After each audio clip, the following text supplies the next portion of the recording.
Hey everybody, it's the coach, and this is Madden 19 on EA Sports. Straight ahead, we've got a good one in store between the Toronto Huskies and the New York Jets. I'll have scores around the league for you at the half, but it's time for a little football. So we'll hand it over to our broadcast team, Brandon Godden and Charles Davis.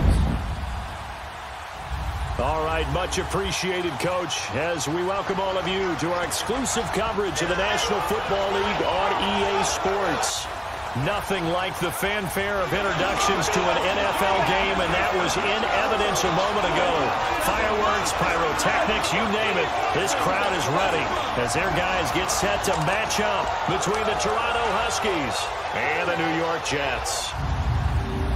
Hi again, everyone. With Charles Davis, I'm Brandon Gaudin. And, Charles, you look at this Jets ball club. They come in 0-3 and in desperate need of a win. And as a team, you start to feel a little bit snake bit. They need something good to happen right now so they know it's not just them. They think they have the makings of a good team. Meanwhile, for our visitors from north of the border, they've got to be pleased with the start to this season. Obviously, a perfect 3-0. 3 good quality wins, too. It's got people in the locker room excited. They're thinking that this could be their year.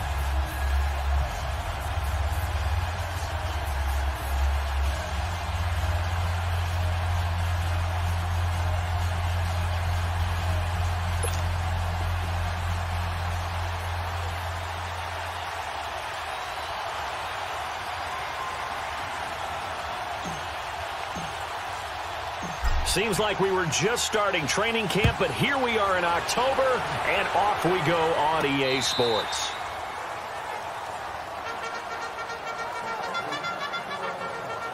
So now here comes the Jet offense as they get ready to take over. As we take a peek at Sam Darnold, the former USC Trojan and 3rd pick in the 2018 draft.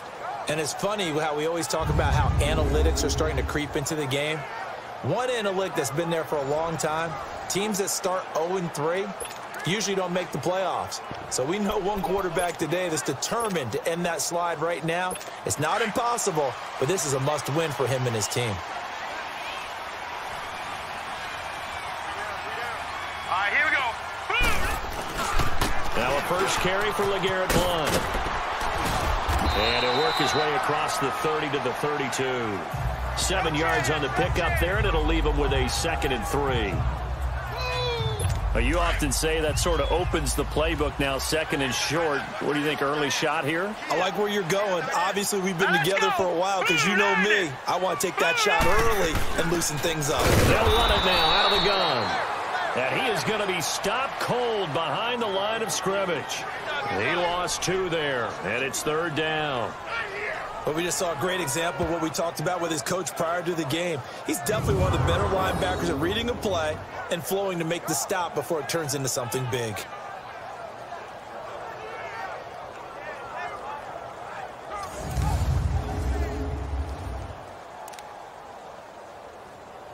Third play here, this opening drive, as they're up against a 3rd and 5.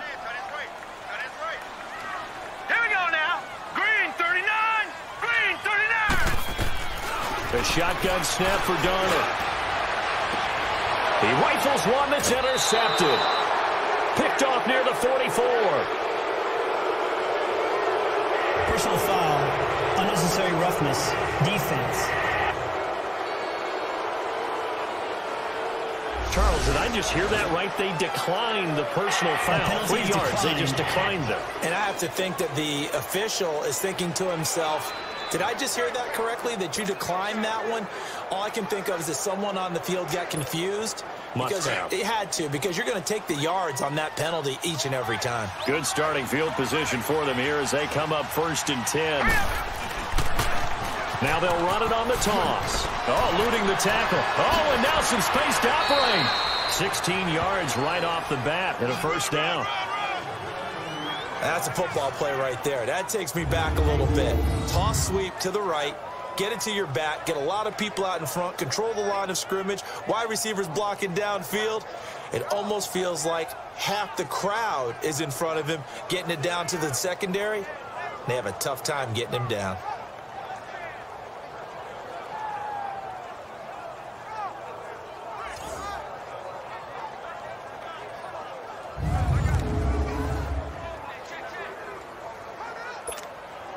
So they go from one 42-yard line to the other as they come up now 1st and 10.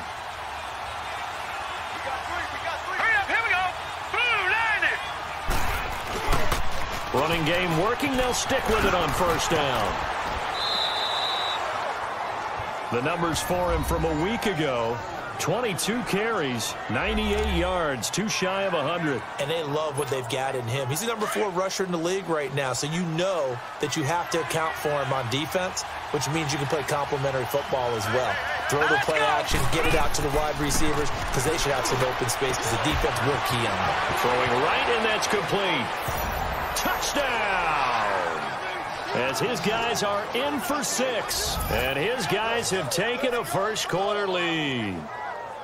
Great corner route there, not only able to catch it, turn it upfield, and get into the end zone. It usually involves a little bit of an extra move, doesn't it? You've got to get them thinking that you're moving to the middle of the field and you're breaking away to that corner.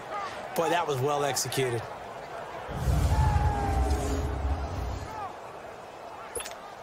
Extra point attempt to come here.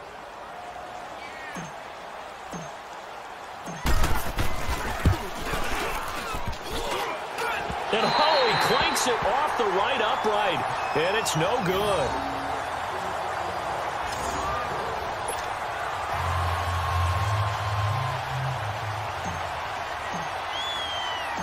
Out is the kickoff unit as they run up and send this one away. This will be fielded on the back line of the end zone. And no run back here. This will be a touchback, and it comes out to the 25-yard line. And New York set to take the field. And following the interception, just any interception, are you a little bit more cautious when you start that next drive, or no, you just throw that out the window? I think you are. I don't think that there's any way you can run back out there and go, totally didn't affect me. Let's just go ahead and be loose with the football again. You're going to take care of it, but you have to be careful about being too cautious because now you can't run any offense at all. Still want to attack. We'll see how they attack him here. Trying to shake off the interception. He'll look to throw. Going underneath to blow. And he's able to get this one up to his 30 before he's out of bounds. Call it a gain of 5, and that'll bring up 2nd down. And this O-line, it is the lifeblood of the offense. They established the tone. Mean, nasty, physical. They can't wait to get after people. That allows the rest of the offense to feel confident. Ball on the 30. They'll come up with a 2nd and 5.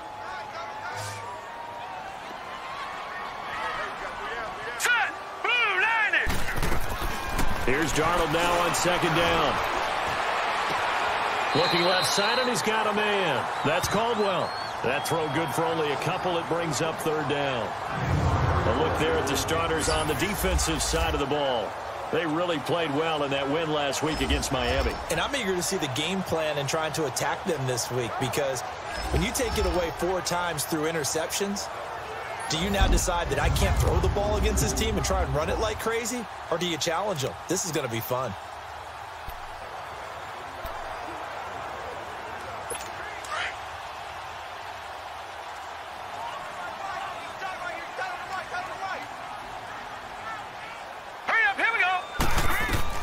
Darnold on 3rd down.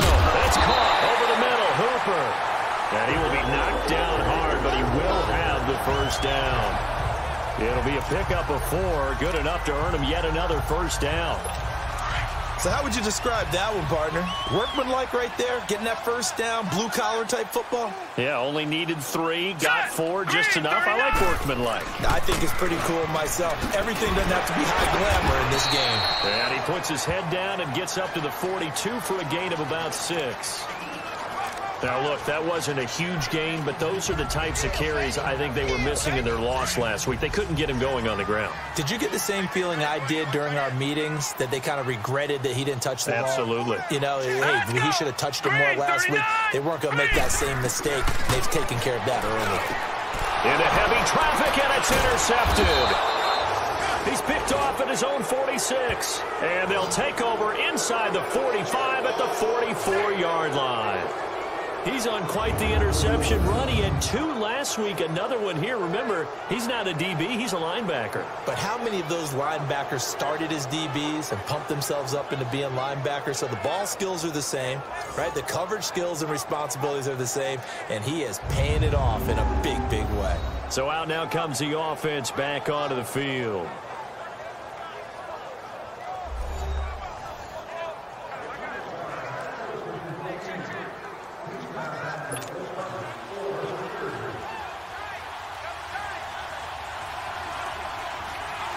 Here we go.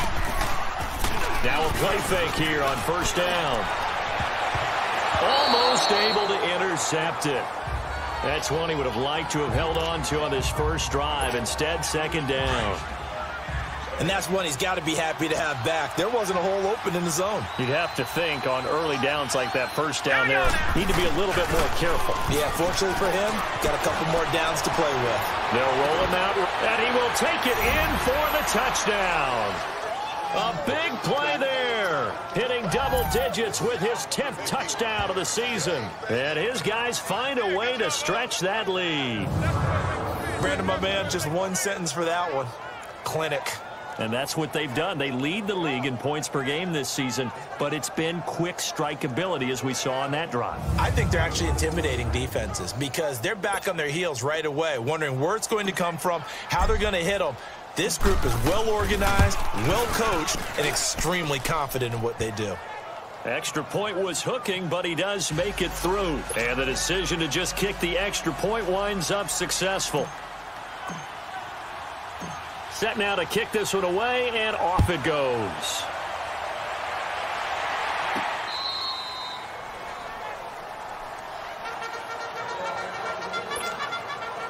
This Jets offense heading back out there now, led by Sam Darnold. And he'll look to rebound from the early interception that led to 6 points the other way. And when he threw the interception and he had to come to the sideline, I guarantee his first thought wasn't about the interception itself, but what could result. And I know he was thinking to himself, come on, defense, bail me out. And here's another interception, the third of this first quarter. He's picked off at his own 47.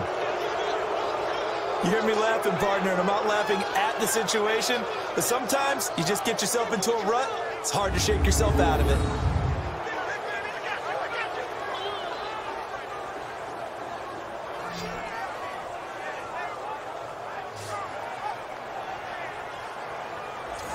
And now back out comes the offense. Now, these guys hardly got a chance to catch their breath after the quick turnover, but I doubt they're complaining much. Especially with the field position they get to start with. I wouldn't be complaining either. I'd want to get right back out there and get after them because now you have an opportunity to make a big play. I'd say let's be aggressive and go after him. Hurry up, here we go.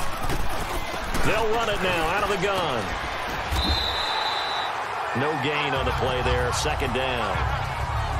And Brandon, every running back wants to use their speed in order to get out in front of things. Sometimes you just have to be patient, let blocks develop. On that play, that didn't happen.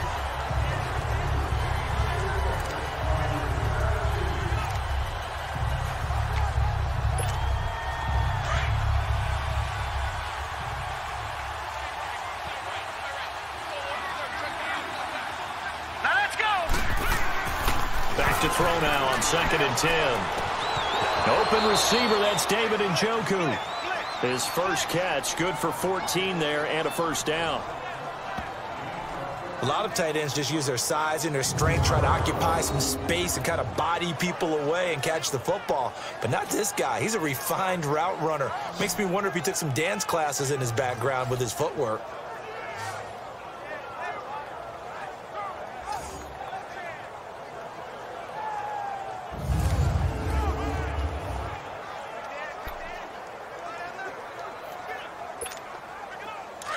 From the 34 now, here's 1st and 10.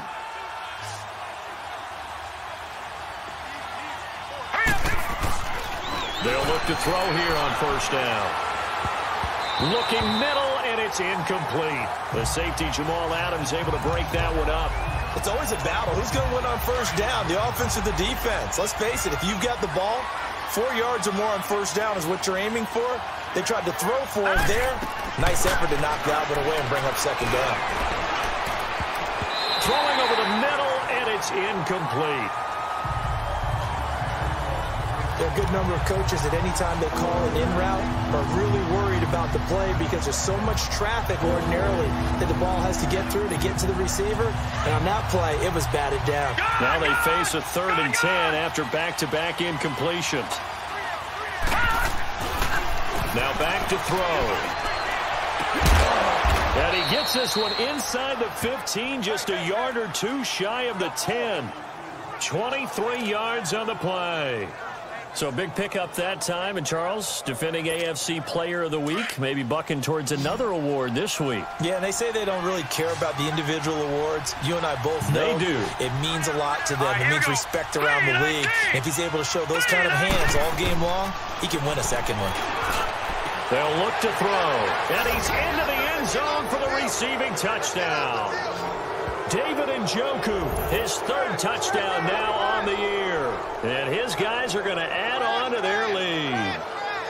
Well, Brandon, if we go back to our meeting with the offensive coordinator, he showed us his script. Didn't show us everything now. He said, here's the script for the game. I think everything's going according to plan in a big way. 3 drives, 3 touchdowns. Yeah, that's about as good. That is as good as you can do, I guess. So, well done. Yeah, well done indeed. Tremendous execution.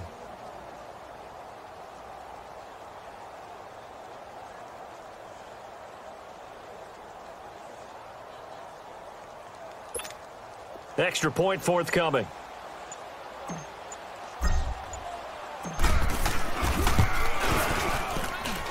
The point after is good. And the decision to just kick the extra point winds up successful. That time a 6-play drive.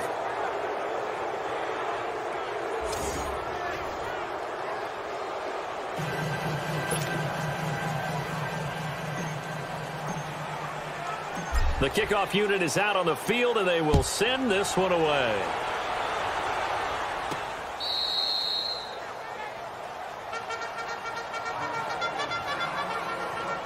And New York set to take the field. And last time, 1-play interception. So this offense, they should be fresh. That's a good way of putting it. And I can't wait to see what they decide to do with play calling. Because a 1-play drive where you throw an interception, a lot of people think the very next time out, run the football, don't give them a chance. Maybe play action? I think maybe you go play action, show your quarterback, you got a little confidence in him, and let him fling another one. We got 3. Hurry up, here we go. They'll begin here with Blunt. And he'll get this one up to the 26. Just a yard on the first down carry, so it's 2nd and 9. One thing to keep in mind, partner, especially in the second half, when you've got a running back of this size, of these dimensions, I can just tell you, attrition does set in for a defense because you're excited about hitting him in the first half. Maybe not so much in the second half, and some of these shorter gains turn into bigger runs later. And he is met at the line of scrimmage, and he goes down right there. Boy, that's a lot of sirloin steak to be taken down for no gain, partner. Are you trying to suggest that he is a huge man? He is not just a big man, a huge man. Big boy. Well, how about the credit then for the defense to be able to chop that big tree and put him on the ground? I know back when you played, it took 4 of you to take a guy like that down, right? Well, that's for sure. And you know what else? I didn't want to challenge him at dinner either. And he's taken down, but able to slip across the 35. First catch for him. It's good for a dozen and a first down. I know many people like to throw to the tight end, maybe in a little flexed out position because he creates mismatches with his size.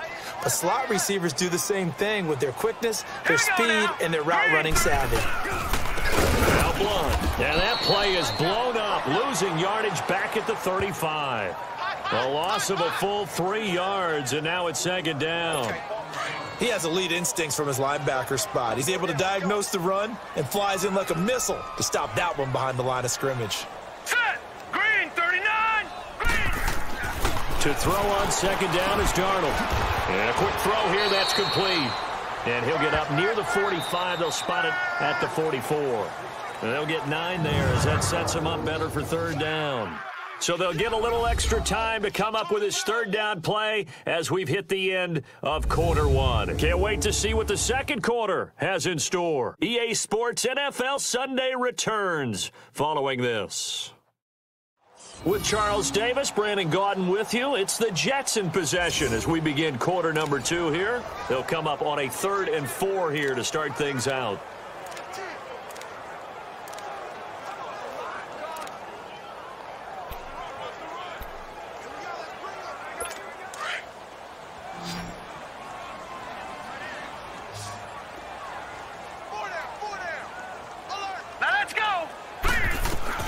Out of the shotgun, here's Darnold.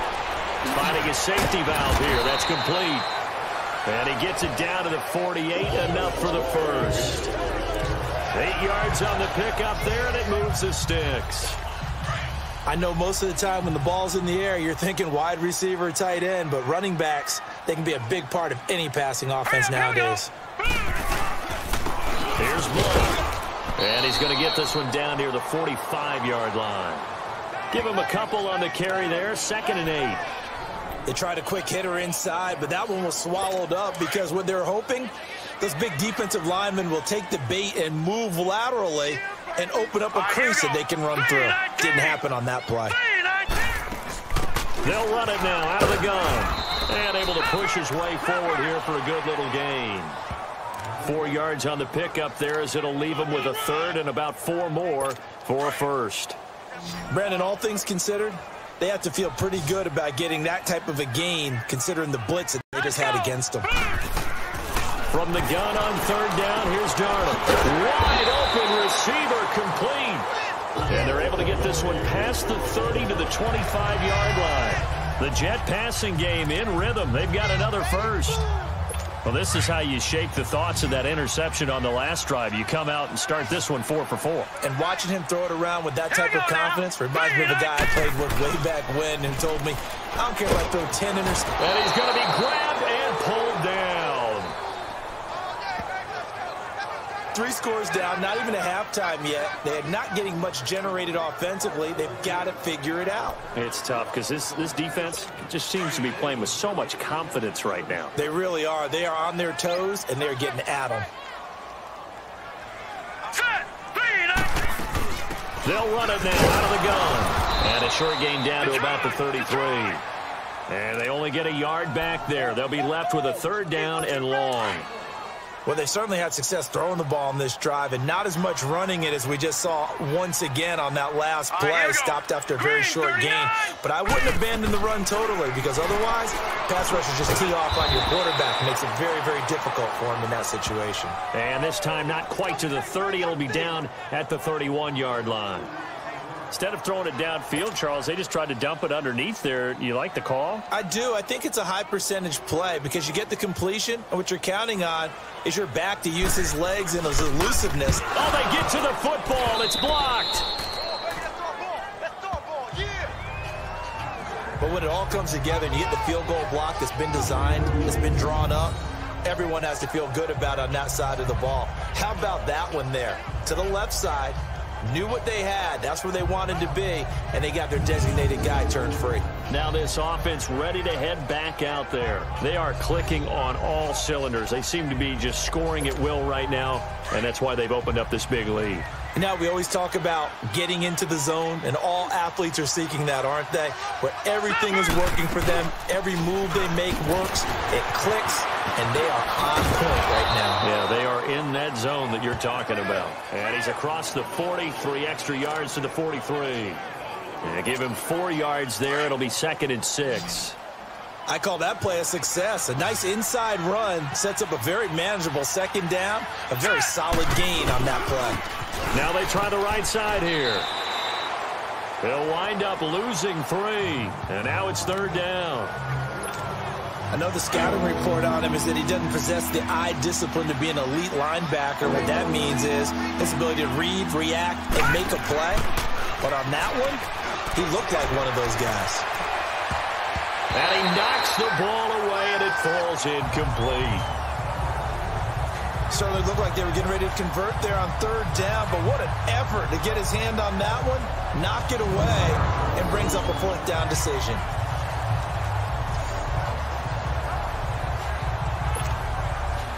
And they'll send out their punter now as he's on to punt for the first time this afternoon. Oh, it's a wobbler here.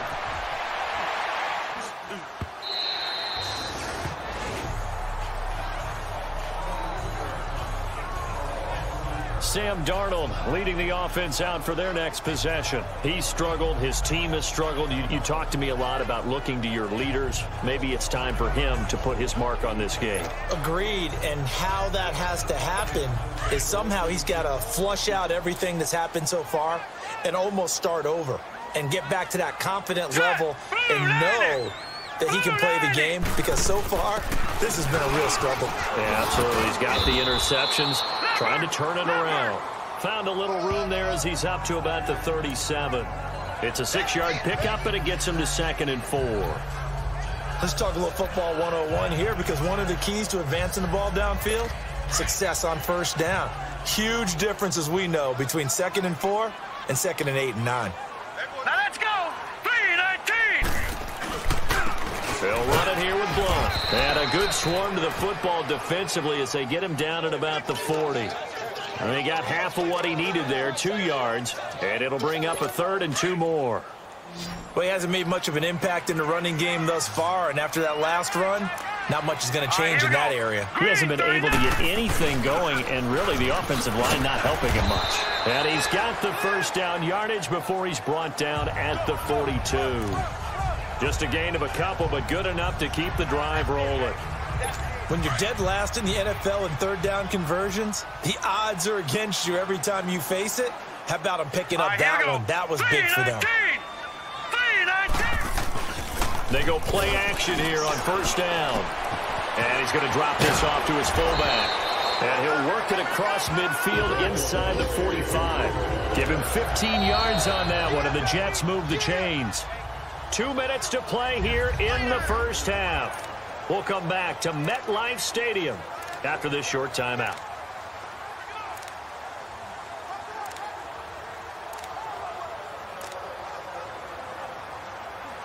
And we'll remind you that coming up at halftime, we'll join Jonathan Coachman and the gang in Orlando. Coach will have stats and scores from the early games going on here around the NFL. A first down throw, Darnold. He's going to float this one deep right side. And this is going to be intercepted. Picked off with great anticipation. We haven't even escaped the first half, and he's already thrown 4 picks. And Brandon, back in the good old days, probably back before you were born, if your starter threw 4 in the first half, he might throw 8 or more for the game because they weren't going to pull him out. But nowadays, the patience level isn't quite there. He's going to have to make some real adjustments, or the backup may see some time. Now this offense about ready to take over again. They've got the lead. Last time had to punt it, though. What's the key to this drive? I think it's leverage. With leverage. Big guys up front, you know the motivational speech on the sideline is, guys, give us an opportunity. Protect the passer, create space for our runners, and let's go ahead and get these guys.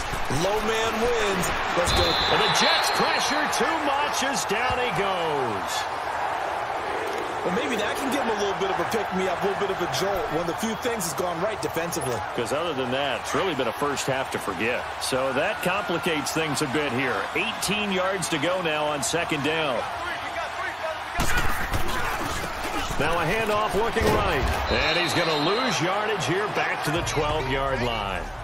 Now here's a timeout defensively. Defensive timeout called by the Jets, as they'll talk it over here before what will be an important third down.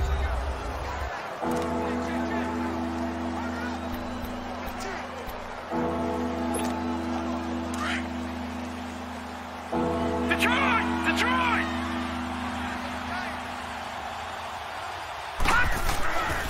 They'll set up a throw. And running with power here. Oh, a scrap for the football, and he's going to come down with it. A big third down conversion with a gain of 28. A great job pulling that one in from a guy, as we know, who can really blaze. He's got a lot of speed. And that speed can work for him so many different ways. Sometimes he just takes off and goes and just runs past people. Sometimes you get people to back off so far that you can catch everything underneath. But still, at some point in the game, you probably have to make some contested catches, right? Sometimes you have to go up and beat a defender for the football. He has that in his arsenal as well. Showed it right there. We can talk all we want about football being a game of strength and brawn. It's also a game of mismatches, and they're trying to create one there, getting it to their back out of the backfield to make a bigger play. As we often say, get it to him in space, let him use his leg. Yeah, if he can get a matchup against a linebacker or maybe a defensive end dropping out in a zone blitz, he's going to win that battle just about every time.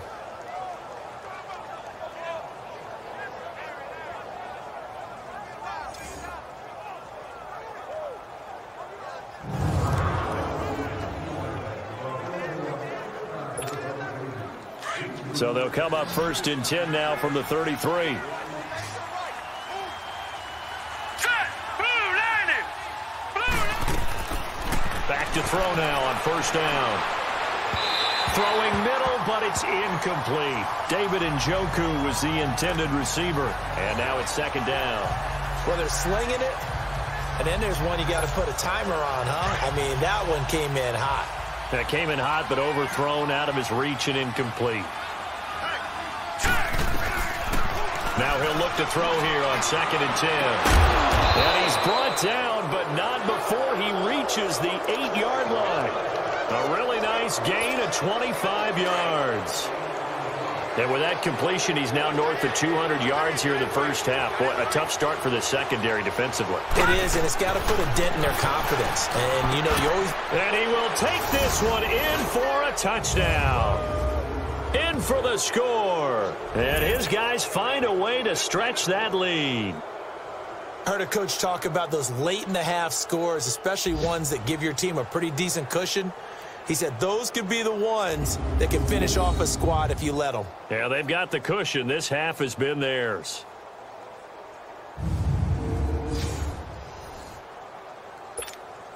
Now the extra point try forthcoming.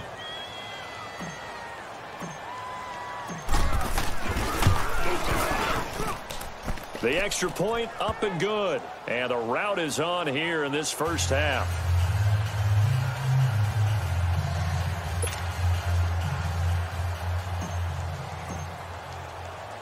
The kickoff team on the field now as they will send this one away. Fielded about a yard deep. And he'll wind up getting an extra couple yards here for his trouble as he'll bring this one out to the 27.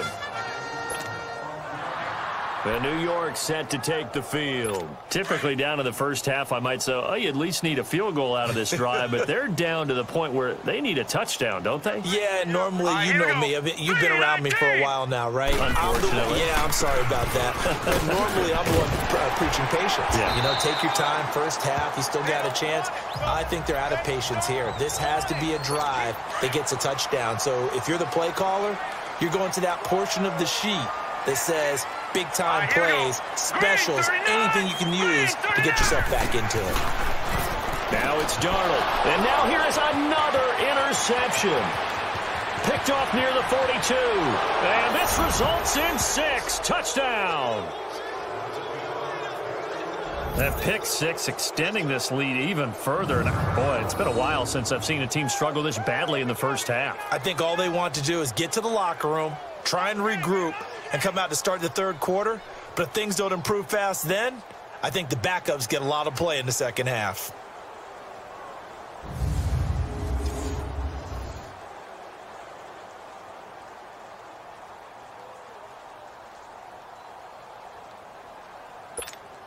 Point after try forthcoming.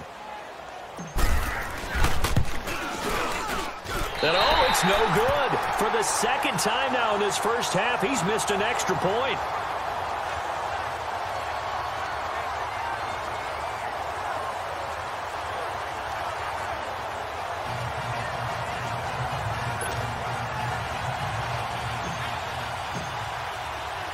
So they throw the pick 6. They'll get another shot at it now as this one's in the air. This is fielded a couple yards deep. And he'll get it up to about the 26-yard line just across the 25.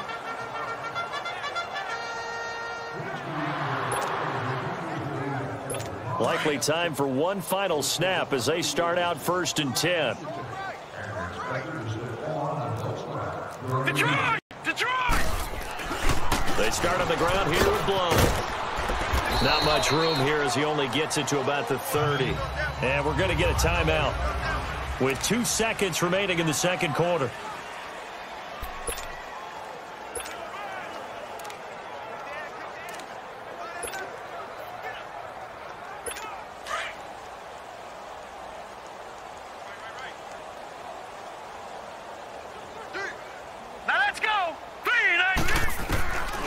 Final shot before the break. Darnold looking left side, and it's complete.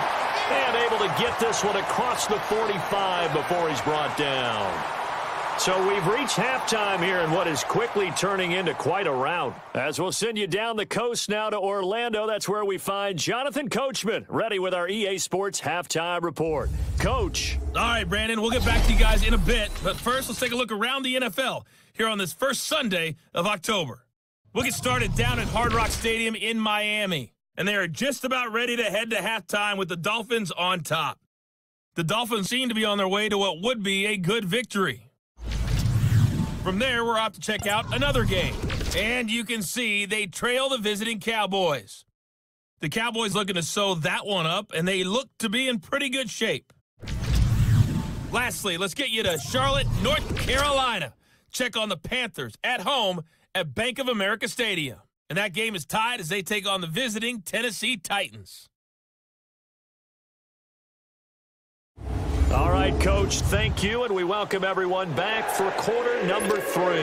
Meanwhile, in our game, it's been a back-and-forth first half. Who can put it together in the second half? For the answer, we turn it back over to our broadcast team of Brandon Godden and Charles Davis. And now running right through him. And he'll take this one near the 25, call it the 26-yard line. So here they come, the road team now getting the football first to start this third quarter. They built a good first half lead. Now they have a chance to add on to it. And what I'm thinking is that the offensive staff spent the entire halftime just working with them on, here's what we think they're going to do to attack us in the second half. Nice first half that we've had, guys, but be prepared for some change-ups. We're going to see them when we kick it off in the second half. See how they handle any adjustments that might be made defensively. That play going for 16 yards to start the drive, first down. Well, from an offensive perspective, that sure was pretty because the corner route, it's extremely difficult to defend from my perspective. What we just saw there, is that sort of the evolution of the tight end position? Yeah, I think it is because more and more tight ends are being treated like wide receivers. These are some agile players who can make a play in any spot on the field. They call it a gain of 19, and it moves the chains. Gotta love the catch. I think you got to love the gloves as well. Yeah, these one-handed catches, that was great, and they're fun. He'll be taken down. The Jets get in there for the sack. And plays like that really hurt play calling. They had a really nice gain on the previous play, but gave about half the yardage back on the sack. Excellent pressure up front. Nowhere to go with the football. Down he goes. It'll be a loss of a full 3 yards there, and it also brings up third down. I think it's pretty evident. We can say what a difference a week makes. Last week, he ran pretty much wild, didn't he? Did pretty much what he wanted to do. But this one, they stopped him cold. That, to me, that's good scouting and even better execution. Yeah, and they stopped him behind the line right there. They obviously, it's caught inside the 25. And they'll wind up getting this one all the way down inside the 20. A big gain of 31 on third down. I know they had good coverage downfield, but you have to wonder, on third and long like that, how does that happen that they can get that far downfield and complete a pass? You got to guard the sticks, understand where you are, and so it's almost like someone fell asleep at the switch, and now that the play's been completed, they've got to dust themselves off on defense, pick it up, and figure out how to not let that happen again. Another big hitter there. This one good for 18. 2 big plays in succession. Not sure this D knows what hit him, but now they got to get ready. It's first and goal. And it's caught. Touchdown. As his guys are in for 6. And this offense is running away with this one.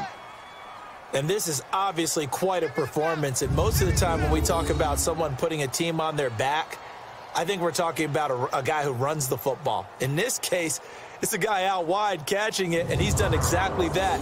truly leading his team right now towards victory. 3 touchdown catches. He's been the headliner.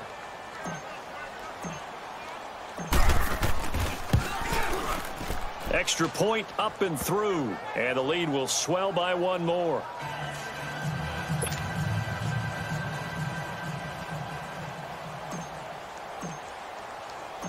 Out is the kickoff unit as they run up and send this one away. And that'll carry over the back line of the end zone for a touchback. Here's the Jets offense now getting set to start off this 3rd quarter. They trail offense, first time to touch the ball in quarter 3, and we'll see what they can do. And I can't wait to see what they have planned, because some teams script to start a half. Other teams just go, okay, these are the sequence of plays we want to run. These things worked well for us. And sometimes they throw in that big chunk play right away. Shocker. Try and get after them early and try and create a big play to give themselves some momentum. See what they have up their sleeve. And he will lose yardage here back at the 23-yard line. It's a loss of 2 there, bringing up 2nd down. The best offenses and the ones that win are ones that make adjustments. And right now, I think this team needs to open things up. Here we go now. Blue line. Again, here's Blunt. Oh, look at that. Oh, and now he bowls him over. And he'll work his way across the 30 to the 32. 8 yards there on the carry, and now they're left with a much more manageable 3rd and 3. On a 2nd and long, it's really nice to see an offense that has enough confidence to run the football in that situation. I think that goes back to their practice and game planning. Here we go. They've seen things that they've seen on tape and in previous games that led them to believe that even in a long-distance situation. And my goodness, another interception. Picked off at the 36. And he'll return this ball across midfield to the 47-yard line. Charles, whatever's going on between his ears right now, it's just not completely calculated correctly. 7 picks between last week and this week after that one. And they always say the most important part of a player is those 6 inches between the ears. But right now, it's all those interceptions that are going on. So whoever his trusted confidant is on the sidelines, I don't know if it's the offensive coordinator, the quarterback's coach, maybe the backup quarterback, that's who he needs to get with now and get himself calm.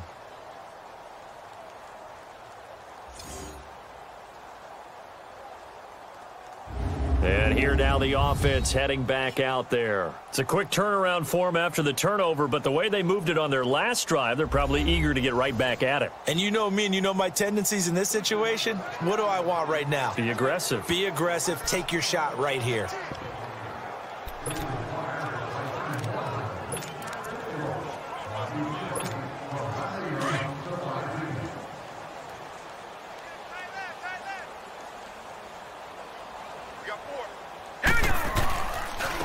And they'll go on the ground.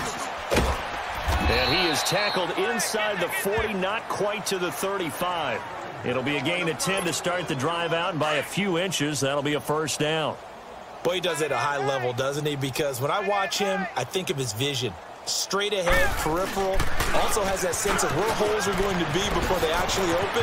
I think that helps set him apart from many of the other backs in the league. 23 yards on the pickup there and a 1st. They're trying to show that they can run the ball and protect this lead. Give it to the backs, play a little bit of keep away, don't you think? And that's probably a good philosophy at this point, going to make that defense stand up and stop them. Here we go. Inside the red zone here, they'll look to throw. And a scary incompletion, almost picked off. It would have been their first INT of the game. Instead, 2nd down. They got the win last week despite not having any interceptions. Tried to come up with one there, could not. But there's a stat category called PBU, pass breakup. That's it. And it's caught. Touchdown. In for the score. And this offense continues to pour it on. And it was a tight window. He knew he had to rocket that thing in there. He got it done. And when you're able to complete one like that, your confidence has to just go sky high. You just mentioned it. Tight window, zings it in there despite excellent coverage. Result, touchdown.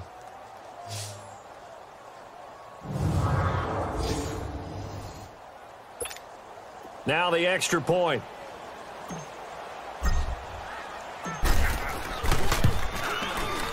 Extra point splits the uprights, and that will extend this big lead.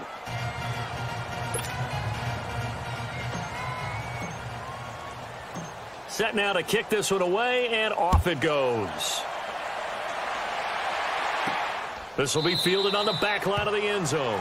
And no run back here. This will be a touchback, and it comes out to the 25-yard line. New York set to take the field. They are right now just ice cold. I mean, they have struggled big time in this game, and they're getting blown out. How do they adjust? So tough because we always talk about it being a team game, and you need all 11 working well together. But every now and then, partner, you need that one guy who can make a play against all odds that maybe can ignite things. And I think that's what they're looking for right now. Yeah, you're talking about going to your playmakers. They probably need to do it.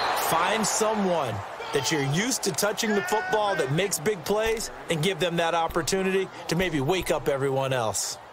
Brandon, we're into the second half, and this offense has not scored a lot of points, and that was another example of why. I think it's time to open things up and start really trying to move the ball. Hurry up, here we go. Green, 39. They'll run again with Blunt, and he'll take it ahead to the 28-yard line. 4 yards on the pickup there as they get it back to a more manageable 3rd and 7. But you got to give kudos to your offensive line and the guy carrying the ball because they were in a 2nd and long situation. It seemed pretty dire, but they brought it back to 3rd and manageable with that run. Darnold now to throw.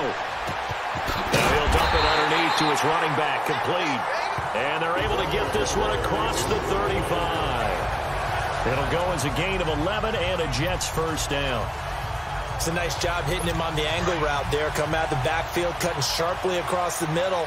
And that's good timing between the quarterback and his receiver. Effective 3rd down play to move the chains. Now a carry for Blunt. Nowhere to go that time. He maybe got a yard up to the 40.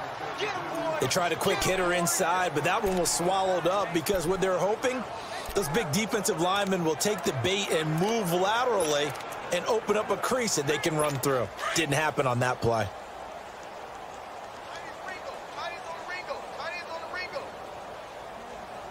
All right, here we go. Blue, 90. They'll run it now out of the gun. And the play goes nowhere. Losing yardage back near the 40 at the 39. That'll be a loss of a yard, and it leads to a 3rd down. And that's another stop for the defense, something we've seen all game long. They have been on fire today. No matter what's called by the offense, they've had an answer for it. Throwing here on 3rd down, Darnold. And this is, oh my goodness, he pulled it in one-handed. That goes for a gain of 31. You know I'm going to lean towards the defender, right? You know I'm going to do that. I know. That's a tough situation for him as I see it.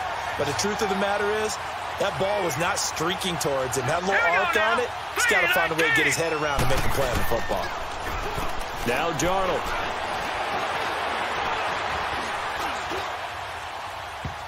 And nearly another interception. They've been around the ball all game. Brandon, at least there's one bright side to that incompletion. What's that? It wasn't an interception. Wow. You're a nice guy. That was kind of savage. But correct. No pick, just incomplete that time. Off of play action, Darnold. And they do get him down, but not before he's able to slip it inside the 5-yard line. A good pickup there, 26 yards. A nice job there, Charles. They picked up the blitz, were able to complete the pass. That had the total feel of a quarterback in control. Red blitz, got him into the right protection scheme, so he doesn't get hit back there. He's got a chance to step up with supreme confidence and deliver it downfield for a nice completion. Here we go now. 319. 319. And that is going to do it for this 3rd quarter of action. We'll return with more after this. This is the NFL, and it's on EA Sports. Here we go now. 319. They'll try and run for it on 1st and goal. And they'll bring him down after just a short pickup. It'll be a 3-yard pickup, and it brings up 2nd and goal. What a game this defense has played. They're pitching a shutout, so it'd be fun to watch down the stretch to see if their defensive coordinator continues to be as aggressive as he's been all game long. Here we go. Blue 90. Blue 90. On 2nd down, Darnold. And it's a touchdown for the Jets. Sam Darnold, his third touchdown now on the year. And the Jets are able to get a score back. So they will get on the scoreboard here. Give them credit for that. Too little, too late, but no zero. Oh, you're going slow clap on me. Not very nice, is it? No, but they haven't been very nice on offense. It's been a struggle. And a fair catch signaled for and taken successfully. Out comes this offensive unit as they get set to take over here. This ball game certainly has gotten a little out of hand. This is normally when they say you got to fill. This is fill time for guys like you and I. But, yeah, to be frank, just a dominating performance. Really impressive what we've seen. It is. I'm glad that you went in that direction because otherwise we're going to have to talk about the museum tour we took yesterday. Which was also impressive. Which was also very impressive. But this game, and he can't get rid of it. He's taken down. I know I'm supposed to do the analysis here, but I've got to ask, how did he stay alive that long in the pocket? Yeah, great footwork, which we know he has. If he would have been able to stay alive, get rid of the ball, or run for some yardage, he would have had a very unhappy defensive coordinator, I believe. No doubt about that.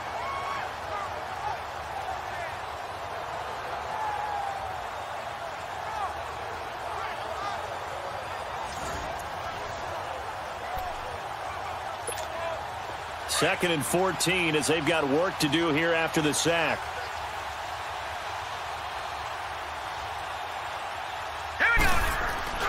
They'll set up to throw. Eluding the pressure right. Oh, good footwork on the spin. And up to the 35 before they're able to knock him down. The escapability in evidence there as that one good for 15 and a first.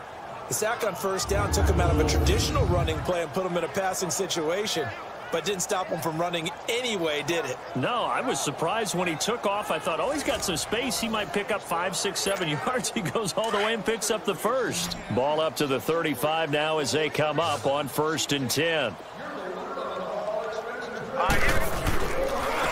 And they'll go with the ground attack here.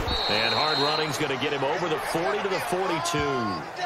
It's a 6-yard gain on the ground, and that'll make it 2nd and 4. Bottom line, they want to keep this clock rolling, so they'll take that one right there. They just want to keep falling forward, and they want to put the onus on the big fellas up front in order to bring this one home.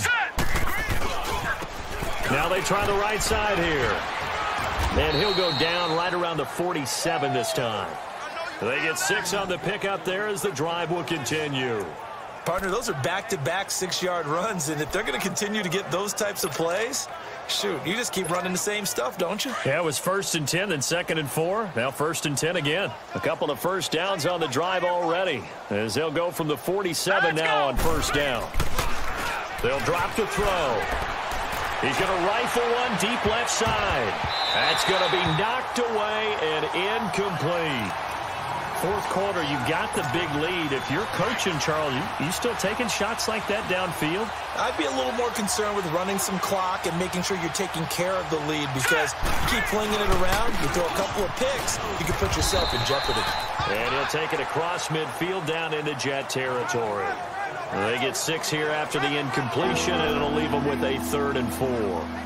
Despite the blitz, they're still able to pick up a nice solid gain. The disadvantage of blitzing often alters the normal spacing and run fits and leaves creases like they were able to exploit right there.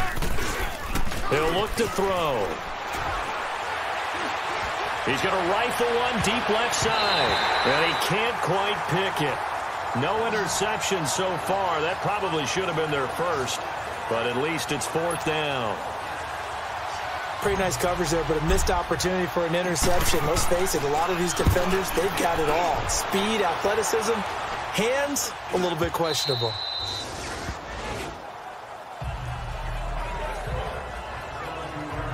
And now out come the Jets. And for them, a touchdown their last go-around. Obviously, they'll be hoping to do that again. And when you start plotting for this drive, when you start thinking to yourself, okay, what are we going to do? You don't go away from what you did before because that worked, but you have to be prepared for wrinkles and counters because you know they'll make some adjustments. Here we go. On 1st down, it's Darnold. Now they set up the screen. That's complete. No gain on the screen there. It's second down.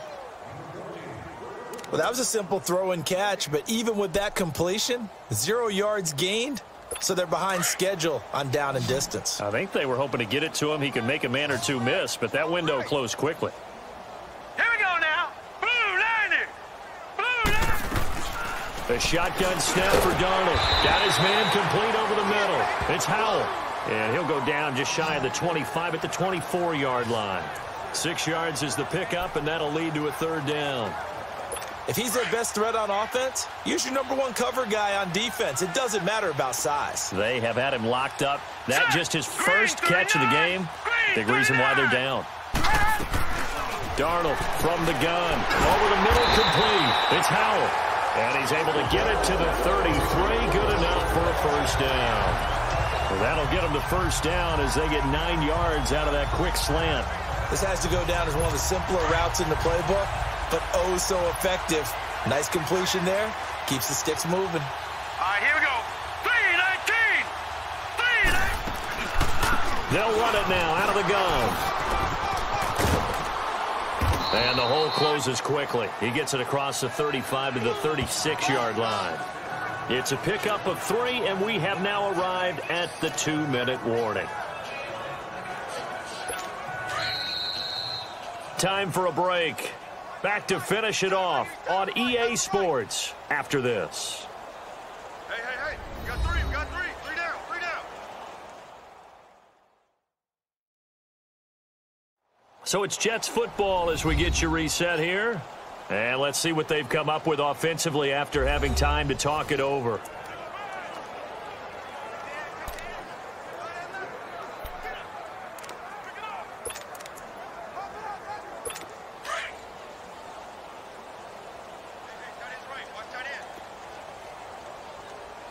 All right, here we go. Here's Darnold now on second down. And finding the tight end Hooper. 6 yards is the pickup, and that'll lead to a third down. One thing I think that's safe to say defensively, the tackling's been really good. And because of that, it's been very, very hard for them to move the ball because you're not getting the benefits of run after catch. They tackle them almost on the spot. That means you have to run extra plays, harder to move it. The kidder here, it's complete. Give him 5 yards there, and it's enough for the first. And that's how you pick up a first down. Not only does he make the catch, but has enough body control to get his feet down inbounds, toe tapping and dragging to make sure he gets it done. Here's Darnold. Firing quickly here, and that's complete. And he'll get it into enemy territory just across midfield at the 49. That throw good for 4. It's second down. They like going to him in the slot. He catches another one. I think this comes under the heading of until they stop him, why not go back to it? He has something going really well. Great working relationship with the guy throwing the ball, and they keep making the connection. Throwing for his running back, and he's got him complete. Call it a 3-yard gain, and that'll lead here to a third down. Everyone's got to be able to catch the football. Doesn't matter what position you play, but if you're on offense, be aware a ball may come your way. Hurry up, here we go. Green, 39. Darnold on third down. Throw left side complete. That's Howell. And he's going to get this one down to the edge of the red zone. A gain of 26 on the third down conversion. From the red zone now, they'll look to throw. Under pressure, and he'll go down. Sacked back at the 31. Now you've got to hustle your guys to the line and get them set.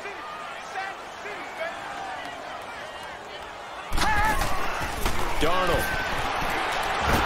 Nowhere to go here. He lost the football. And the defense says they have it. Yes, they've got it. And with that kind of a deficit, you can't afford to make any kind of mistakes. But it's been pretty symptomatic of what we've seen all game with them, isn't it? Down this big in the fourth quarter. Yeah, you'd say an afternoon to forget. Absolutely.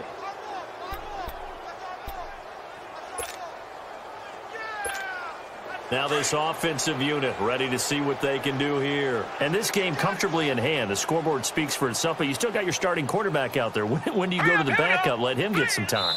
And that's one of the great questions in the NFL, Brandon, because I'm just going to tell you, in the 2015 season, I commentated on 3 games in a row that were blowouts. And in none of them did the starting quarterback ever come out of the game for the team that had a big lead. And in each instance, I asked the coaches later on, why didn't you do that? And they all looked at me and said, just don't really do that in the NFL. You know, these guys play, and we just play them all the way through. Now, in certain situations, they will take them out, but for the most part, they're not as worried and concerned about getting them out of the game, and that's always puzzled me a little bit. Well, Charles, it's one thing to win. It's another thing to win and put up the amount of points that they did. Boy, were they clicking on offense. They can't help but feel great about themselves, can they? I mean, what a game to put up that number of points, continually feeling like they're moving the ball and things are working and clicking. They think that they can bottle this and carry it with them. And as an offensive coordinator, you just don't think you can do anything wrong. Whatever you call, run, pass, it's all going to work. That's called being in the zone.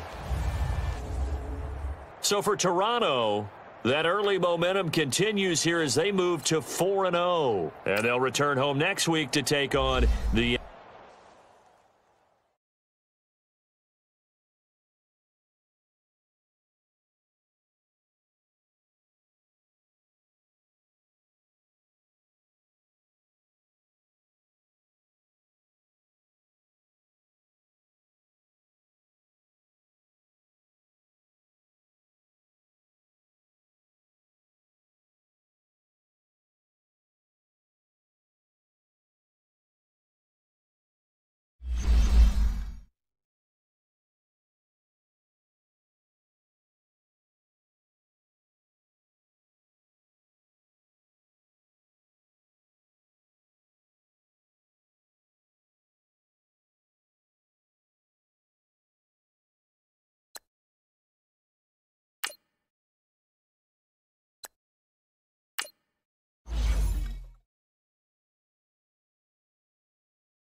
Hey everybody, it's the coach. This is Thursday Night Football on EA Sports.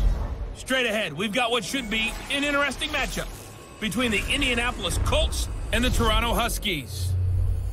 I'll see you again at halftime as we preview some of the action coming up on Sunday. But for now, it's Thursday Night Football.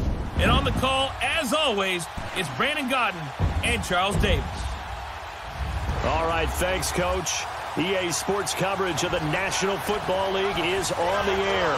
The scene a few moments ago, here it is. It's unlike any other in sport as both teams made their way out of the tunnel. These folks are fired up as their guys are ready to do battle between the Indianapolis Colts and the Toronto Huskies. Alongside Charles Davis, I'm Brandon Gaudin. And Charles, we look at this Toronto ball club as they interplay here. It's been all systems go in this first month. They're off to a 4-0 start. And it's got folks believing that this is a team that's built to go all the way. You can't win the Super Bowl in September, but they're telling everyone that they're going to be there in the end. Meanwhile, for the visiting Colts, it's been a lost first month of the season, that's for sure, as they come in with an 0-4 record. And the window's not shut on them, though. They still have a chance to make something out of this season, but it has to start right now. The first quarter of the season already in the rear-view mirror, and off we go in Week 5 on EA Sports. That'll be taken in the end zone. And no run back here. This will be a touchback, and it comes out to the 25-yard line. So out comes this offense to take over for the first time. And a look here at their go-to guy under center. And what I'm looking for from him today, the things every quarterback is looking to do. Lead his team to a victory. Doesn't matter whether he's throwing it, running it, handing it off, however he has to do it, as well as exhibiting some leadership, that's what he's trying to accomplish.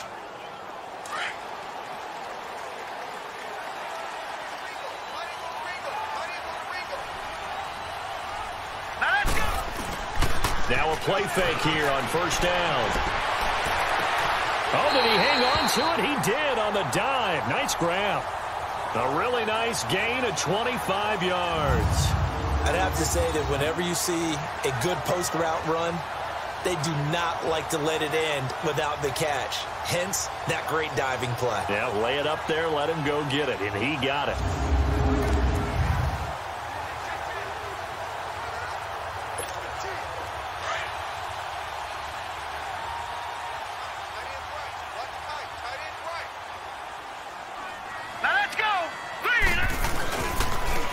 And on the ground they go with a running back. That's going to go as a loss of a yard, and it'll be second down. Nice play right there to stop him behind the line, but I want to see how this defense continues to play him here in the first half. Yeah, we know. You know better than I. He has the ability to take over a game, so what do you do? Yeah, I think you have to make sure that you bottle him in at varying levels, because if you crowd everyone to the line of scrimmage, if he breaks through, it's nothing but room to run. Now a second down throw for the end zone, but it's incomplete.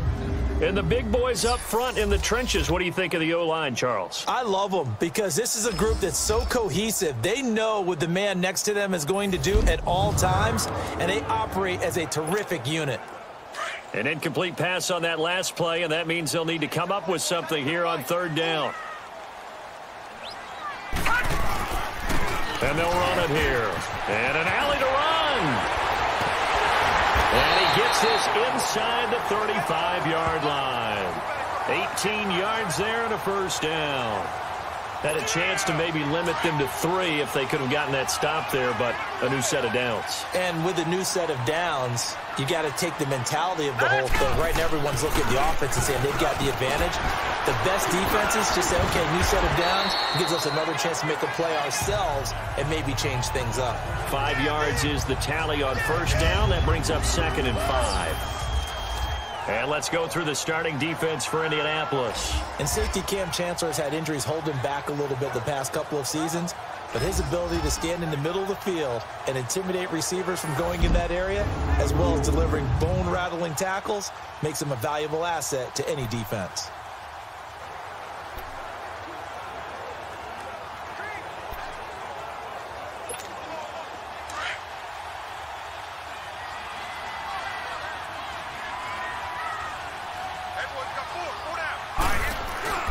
Here's a play fake as they set up to throw. Shrugs him off.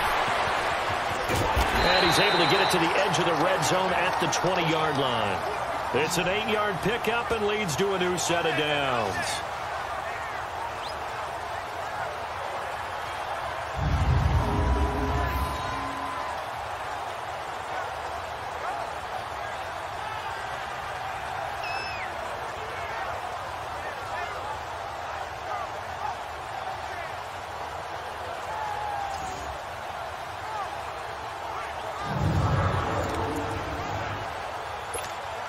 This will be their first trip to the red zone.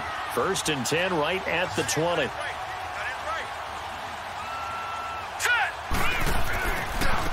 And they'll try the ground game here with the running back. These are his numbers from last week's contest.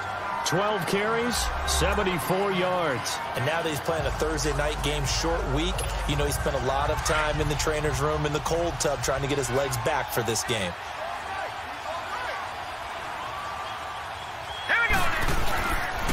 And they'll go ground game here with a tailback.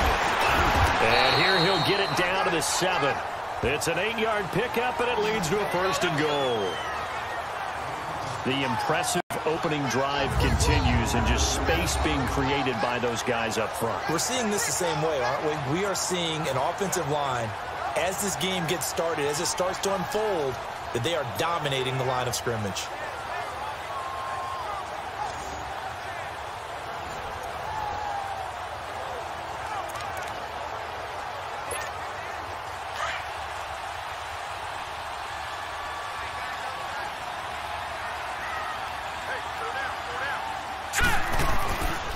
Now they'll switch it up here and look to throw. And it's caught. Touchdown. As his guys are in for 6. And this offense takes the ball down the field and scores on their opening drive. One of the keys to their long winning streak has been scoring first. An ideal drive right there, getting the first 6 points of the ball game. Do you go back to our meeting with the offensive coordinator? Remember what he told us? Absolutely. With some teams, I script to probe in the early part of the game.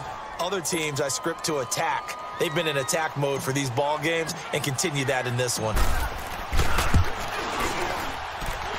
Extra point right down the middle. And that makes the score 7-0.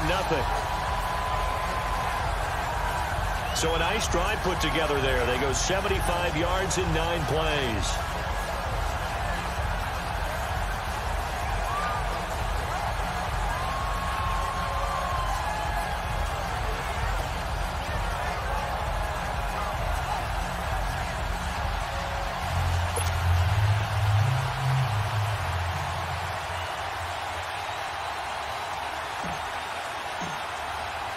The kickoff unit is out on the field, and they will send this one away.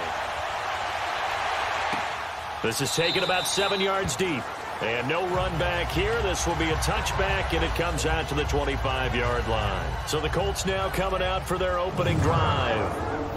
And their quarterback, well, everyone knows he's got height, standing at 6'6". What I enjoyed this week is that you asked to talk to his offensive center before the game and find out a little bit more about him and what the relationship is. And that was a pretty positive story, wasn't it? Yeah, and really what I took away from that is just how it has permeated throughout the entire offensive line, the relationship they've had. It's really a group that's in sync. They care about him. That's the thing. They really care. And when you care that much, you're going to play that much harder for him and give him a better chance to lead the team to wins. All right, here we go. On first down, he'll drop to throw. For the sideline, and look at that catch. Dragging the toes, and that's going to be a first down. Well done. A very solid gain of 27. So the defense blitzed. A nice job picking that up, completing the pass. And how in sync was the quarterback and his center on that play? They saw the blitz, made the appropriate calls, got the line engaged, because now they know there are going to be extra guys coming at the quarterback, so they got their assignments down pat and kept them away from him, and he's able to step up in the pocket and fire one now for a really good strike. Not only have they completed a couple on this drive, but they peeled off some pretty good chunks of yardage, too. Absolutely. Great start. 2 nice plays in the pass game. Now can they continue to feed off that?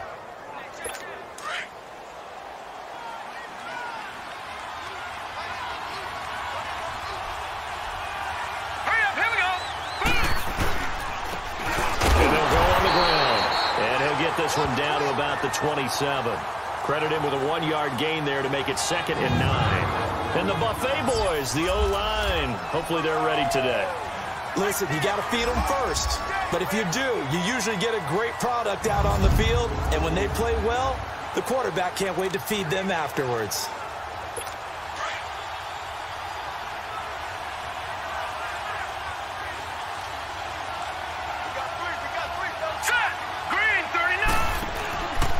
And they'll go with a ground attack here. And he'll get this one down to about the 27. Only a yard on the pickup there, so it leaves them needing a conversion here on 3rd and a tough 9. A look there at the starters on the defensive side of the ball.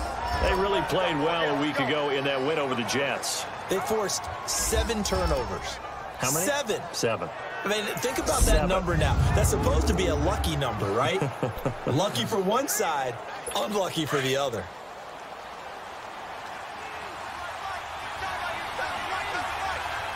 Here we go. 3-19.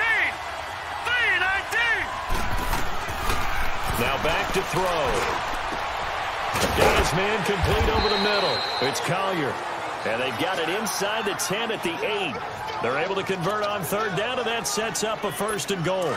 His passing's been on point on this drive, hasn't it? Been very accurate, gotten the ball downfield, gained nice chunks of yardage. But now, in this situation, the field is really condensed, partner. So if he's going to throw the football, that'd be... And hit behind. He lost the football. It's loose. And the defense will get their hands on it, going the other way. And he returns it here to his own 18-yard line. Partner, you know how often we hear about the red zone, right? From the 20-yard line going in, that's scoring zone, getting points on the board. A lot of teams call from the 10-yard line in the green zone. That's your money zone. He fumbles the ball inside the money zone. You have one job, take care of the ball. That didn't happen. So out now comes the offense back onto the field. Now they'll be looking to duplicate the efforts of drive number 1 that resulted in 7 points in the 7-zip lead. Well, you know how much I enjoy horse racing, right? Looks like they caught a flyer out of the gate, as they would say when you're running the big-time races. Means they get out to a fast start. They're setting the pace, making the other team chase now. And on the ground they go with a running back. And he'll power his way up near the 25.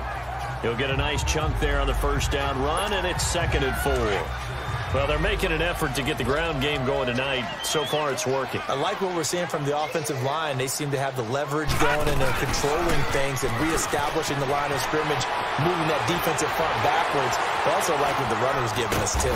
It appears that he's been waiting all day long to get out here and take off. He'll wind up with positive yardage. It's a gain of 3, but now it's 3rd down. They brought the blitz that time, and I thought they were going to get to him, but instead, he flipped it on its ear and ended up picking up positive yardage. I thought he was dead to rights, but you are exactly correct, sir. Able to turn that into a positive gain. And he's taken down, but able to slip across the 35. Give him 10 that time, escaping the danger, running with it, and picking up a 1st down. That's something you have to be aware of as a defense and have to find a way to account for him. And if you're not going to use a spy, you're telling your guys to keep your eyes on him, because when he breaks out and makes plays like that, all he does is hurt you. Have to at least be able to contain him somewhat. There they could not. Line of scrimmage, the 37 on 1st and 10. And they'll run it here.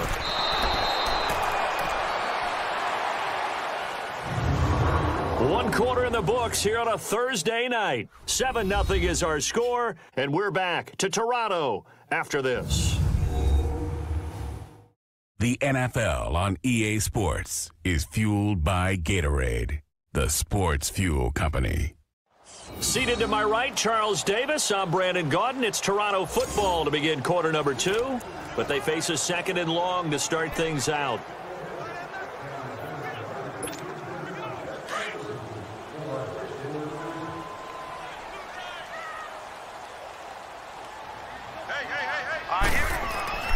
Off the play fake, he'll look to throw. He'll rifle this one deep right side. Got a man, it's caught inside the 10. A big play there. 59 yards. That's a big-time pitch and catch right there. And, partner, I remember the days when quarterbacks would try this, they were holding their breath. But nowadays, they're counting on their receiver to be just a little bit better than the defensive back when it's one-on-one and the ball's in the air like that.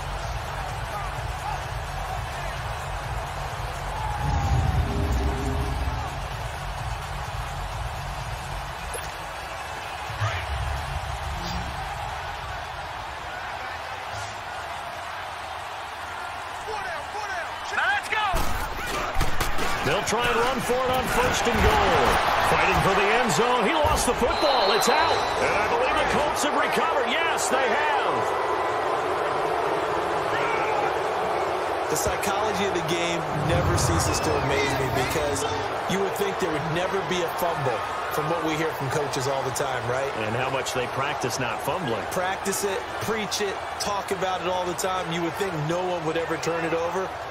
Yet they are humans out there running around, and we just saw another one. Opportunistic by the defense. There again is the running back as he trots onto the field. And Charles, he's a rookie. He's put it on the ground once, maybe defensively. Now they're saying, okay,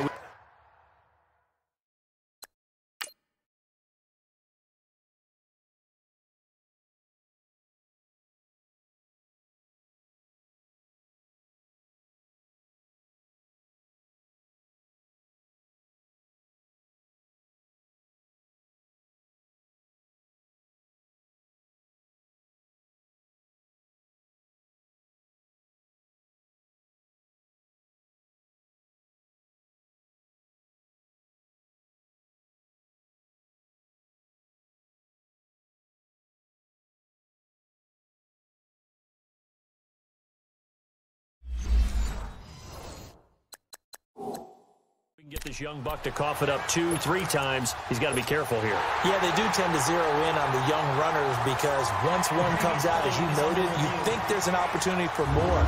This is where you have to get with that guy and say, all right, they're going to come after you, but we believe in your talents. Take care of the football, and let's go.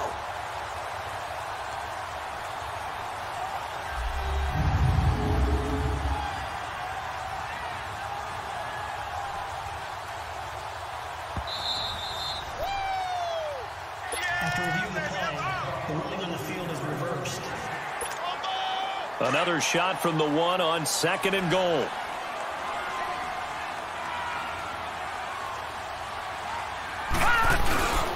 They'll give it to him up the middle. And that play going absolutely nowhere as he's belted before he could get out of the backfield. It's a loss of 2, now 3rd down.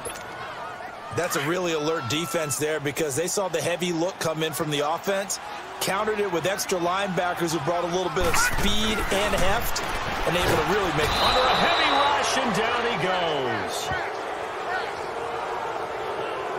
3rd and goal, they decided to throw for it, but how about the play defensively? Couldn't find anyone open, left him nowhere to go with the football, had to absorb the sack. And his kick is good. And the lead moves to 10-zip. So not sure how they feel about that. They had golden field position to start the drive after the fumble recovery, but they went backward and then got 3. Well, let's go from gold to silver, because the silver lining is they got the 3, right? You were talking about the golden field position. They didn't take advantage of it. That has to feel like a letdown. You always stand ready to pounce. Always. The kickoff team on the field now as they will send this one away. That'll be taken in the end zone. And he'll elect not to return this one, so they'll bring it out to the 25 on the touchback.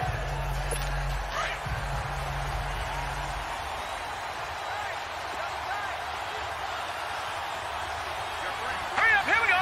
Blue line. They'll come out throwing here on 1st down.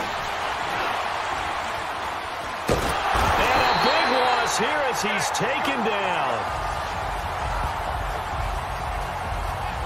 2 sacks last week, another one right here. He's been unblockable lately, and I think that goes all the way back to not just his offseason, but the film study he's been doing during the week, because I think he's found matchups that he likes, and he's capitalizing. A few times he's even defeated double teams. He doesn't care at this point. They'll drop to throw, and he's going to go down. He backed up into the end end zone, and this is going to wind up a safety. And you know, the man who sat in my chair the last few years, he has a theory. These plays, these safeties, they're so rare. Maybe they should be worth more than 2, maybe 4 points. I think he's got a great point. I really do, Brandon. But I would go ahead and up it to 6. I'm a former defender. Oh. To me, that's like scoring a touchdown. Easy now. I'll go 4. I don't know about 6. Come on. Come up to 6. A lot of points. And remember, following the safety, you give the football up as well, and they free kick it from the 20 now.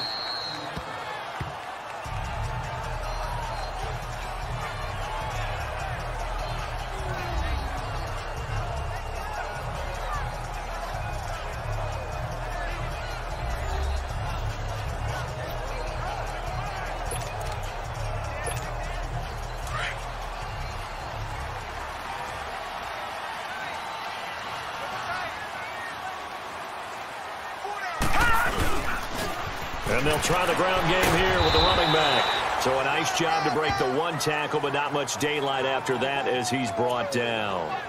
Just a yard on the pickup there, and it'll bring up a 2nd and 9.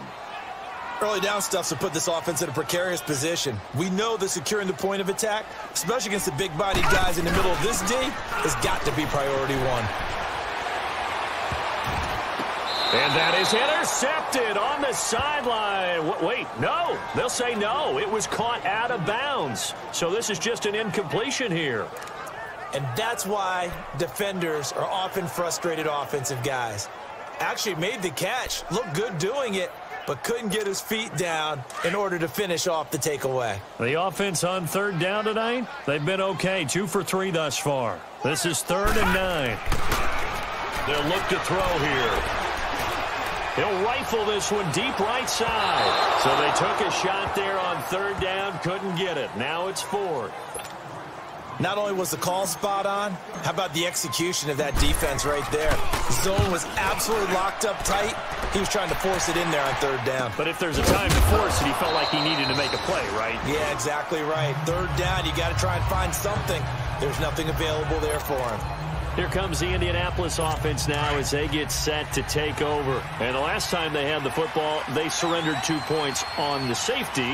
They don't want to do that one again. No, not at all. It's almost like a bases clearing double, isn't it? Give up a couple of runs. Nowhere to escape, and he goes down.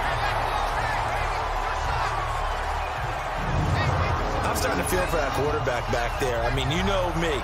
Normally, don't have a lot of empathy for the QB, right? In this case, definitely. He's been on constant duress this entire game. I don't know how he's surviving back there. And to think, there's still a long way to go in this football game.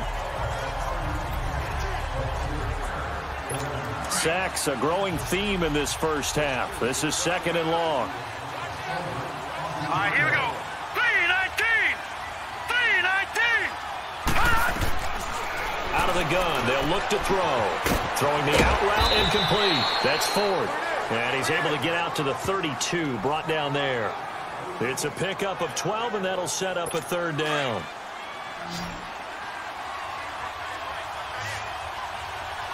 All right, here we go. Green 39. Green 39.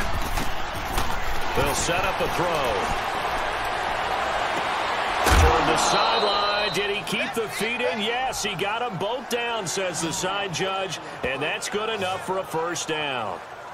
A good pickup there, a 22. I do have to admit, I like it when it all comes together. When the top part, catching the football, right? Whether you're catching it with your hands or cradling it, comes together with the legs. In this case, the feet. Did a little toe tap to stay in bounds and complete the catch. And a great job by our crew on the camera shot. Love when you see the grass or on the field turf, those rubber pellets flying up. Great catch. So how about this for field position after the big play? Inside the 15 now as they come up on 1st and 10. Green 39. Green 39. 2 minutes remain here in the first half. Back to more NFL action on EA Sports after this. Coming up at the half, a reminder, we go back to Orlando to check in with Jonathan Coachman. He'll have a look back at our first half as well as a look ahead to what's coming up later this weekend. They're going to look to throw. This will be caught just inside the 10.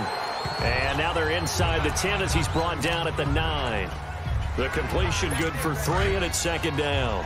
Fired that one in there, able to make connection on a nice in route. With those faster passes and they're going that fast, any hesitation as a quarterback that the deflection, if you miss, might be bigger and lead to an interception? Yeah, and the deflection works both ways. Maybe a defender gets a hand in the way and it pops in the air, and sometimes you throw it so hard your receiver can't handle it, and he pops it up in the air for the defenders to grab as well. But a moot point there as they were able to connect.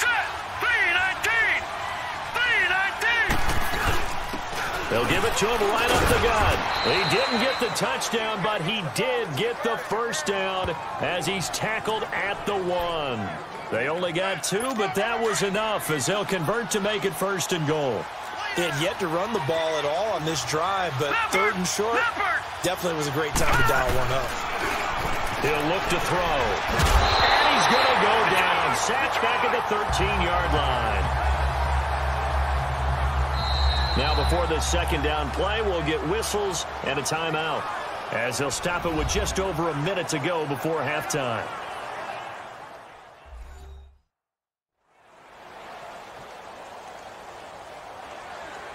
And welcome back. The offensive unit, they took the timeout, and now they get set to line up as we resume action. They'll try again on 2nd and goal after going backwards to the 12.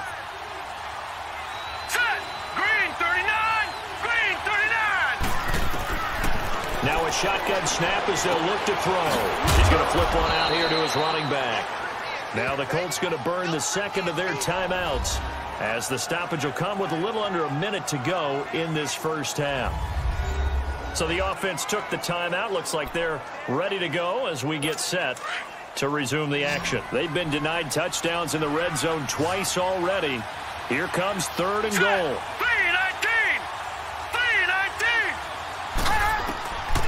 They'll look to throw. That's complete right around the 8. And he's able to work it here to the 8-yard line. Able to hold him to just 2 yards, and now it's 4th and goal. One thing you're hoping for when you run drag routes, you're able to hit a receiver in stride, and he can pick up a lot of yardage after the catch. But in this situation, the defense was effective, able to stop him before he could get a good head of steam going. So the 3 points here, they're still down, but they put somewhat of a dent into that lead going into the break. Anything helps when you're trying to chip away at a lead, but they do know that they're going to need a little bit better effort in the 2nd half. So the lead is now dwindled to 9 as the kick here is away. This fielded a few yards into the end zone. And not wanting to risk anything here late in the half, he'll just take a knee and they'll bring the football out to the 25.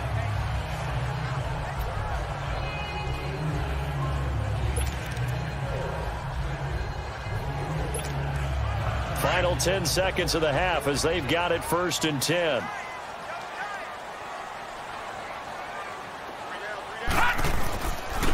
And they'll go ground game here with the tailback.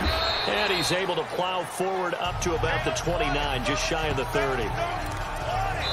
So we come upon halftime with 9 points separating these two teams. As we'll send you down to Orlando, and we check in with Jonathan Coachman for our EA Sports Halftime Report. Coach. Okay, Brandon, thanks very much. We'll get back to you and CD in a minute. First, it's time to take a look at what we've got coming your way this weekend in the NFL. Good games all over the screen there, one being at MetLife Stadium. A big one for the Jets as they'll square off against the L.A. Chargers.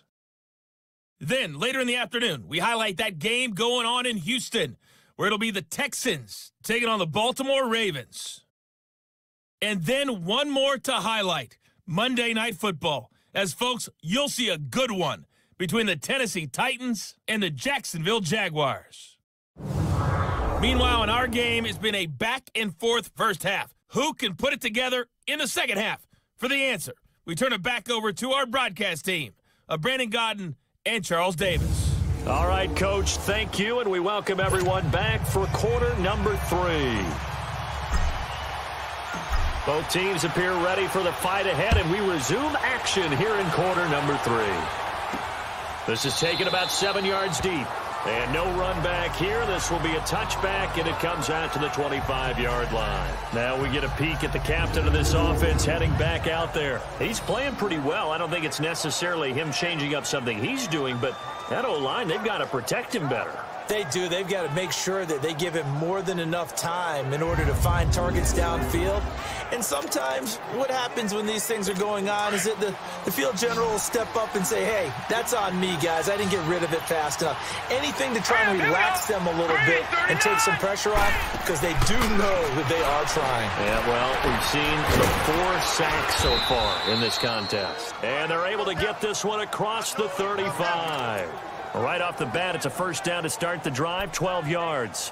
You know, despite the scoreline, I think they've got to like where they are here. They're on the road and just one big play away from getting right back in this game. I'm going to follow right along with you, because the spot they're in now is a credit to their defense. They've kept them in it by making the plays that they've made. And he's free going down the left side. It's a foot race. Touchdown, Indianapolis. A big play there. His first touchdown on the year. And the Colts have got it back to a 1-score game. And correct me if I'm wrong, that was just a simple fly route, wasn't it? No, there's nothing to correct at all. You've got it down pat. And I just remember as a player, when I'd be in practice sessions and I'd hear 9 from the receivers, that meant fly route, go. Look out. That was the 9, and he just kept going all the way to the end zone for the touchdown. Now the try here for the point after.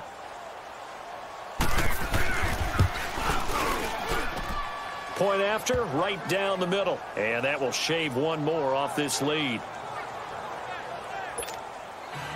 So the lead shaved to 2 now as the kickoff is away. This is fielded a couple yards deep. And in hindsight, probably should have stayed where he was, as he'll only get back to the 16-yard line. Now we take a glance at the offense as they work their way back out for their first possession of the second half.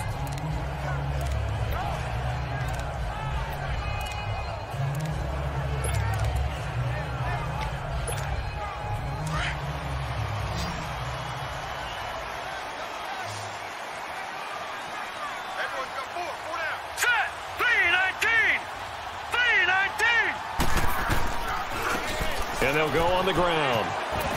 Runs through the contact. And he almost gets this to the 30, taken down about a yard shy. First play of the drive going for 14 and a first down. Now this is an example of breaking down a defense, because on a lot of these runs, he's getting past the point of attack, and guess what he's doing? Forcing the secondary guys to have to make a lot of tackles. They go play action here on first down.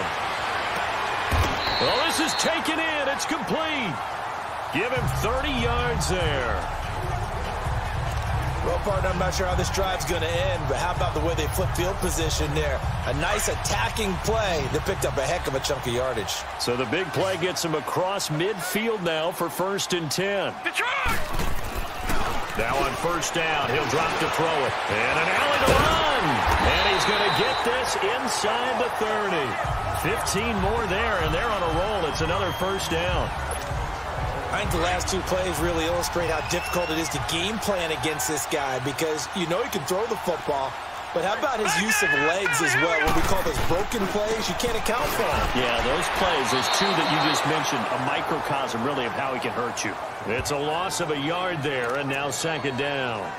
An interesting and intriguing decision there defensively, because they kept extra DBs on the field despite seeing the multiple tight end look that came out for the offense. I thought they were going to switch out of it. I didn't know if they felt they didn't have time or what the case was. Well, in any event, the extra speed allowed for great penetration as they stuck that one down the line of scrimmage. And he doesn't quite make it, taking it within an eyelash. Dropped it to 1. A really nice gain of 25 yards. The goal for any offense versus his own defense, find the holes where guys are available and put the ball on the receiver before any defender can step up and fill it. They did it well there. Perfectly executed crossing route. Back to throw here. And he will have a touchdown. It's their quarterback. His second touchdown of the night. And his guys are going to add on to their lead. That was not a designed run. It was supposed to be a pass, but it turned into an exceptional run. What a scramble for a touchdown.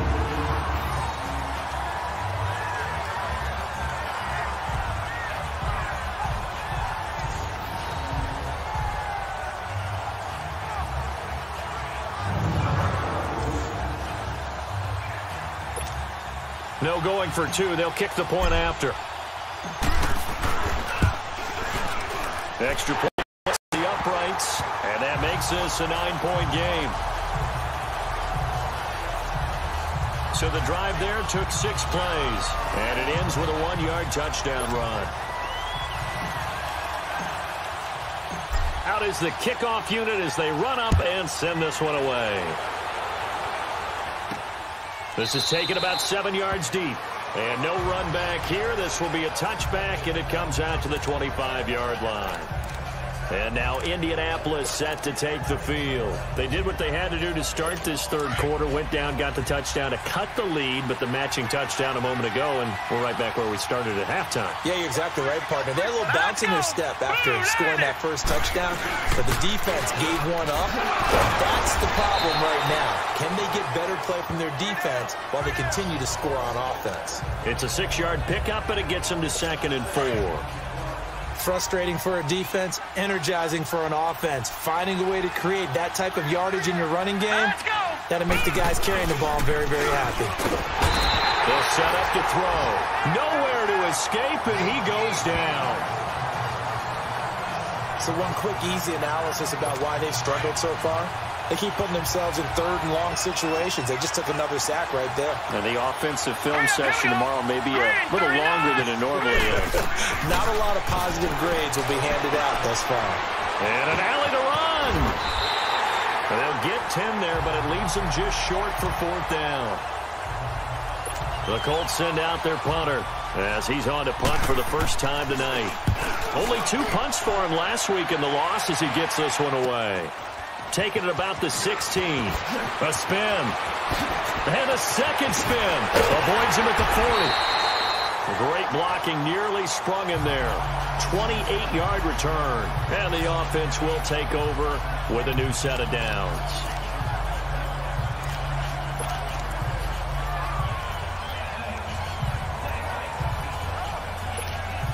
And now back out comes the offense. They had to go a long way on their last drive to score the touchdown. This time they get at least a little bit more of a cushion with field position. I have to think that with this field position, after what they did on the last drive, they might want to take a shot right now and try and cut down the length of the drive. And touchdown! A big play there with a lucky number 13 touchdowns now on the year.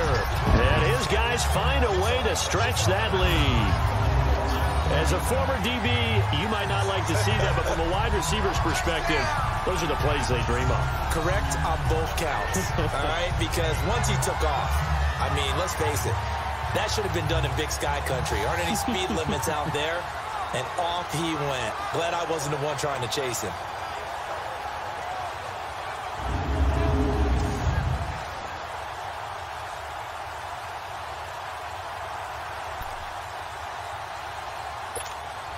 The offense going to stay on the field as they will line up and go for 2. All right, here we go. Looking to throw.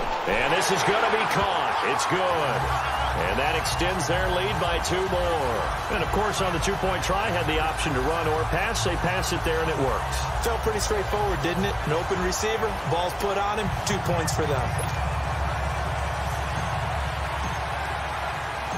Set now to kick this one away, and off it goes.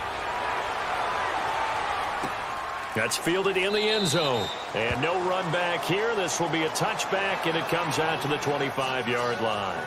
Here comes the Colts offense now as they make their way onto the field. And with this deficit, you can't have too many more drives like the last drive where you had to punt it away. You know what I would tell my offense right here? The punter doesn't exist, guys. He doesn't even exist. He's not a team anymore. I just cut him, all right? So you've got to go out and create some offense for us here and give us some points.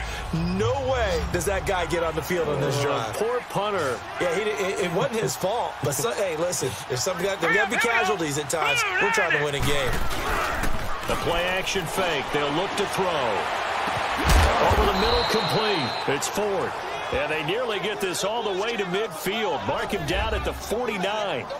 That one goes for 24 yards. Well, as this game continues to evolve in the NFL, you know how much coaches love run after catch, but you know what they love even more? Completion. Yeah, just holding on to the ball. Catch it, cover it, tuck it away. Whatever you get after that is almost gravy. That's how a lot of these receivers are being taught now. And he's corralled, but not before getting it inside the 35.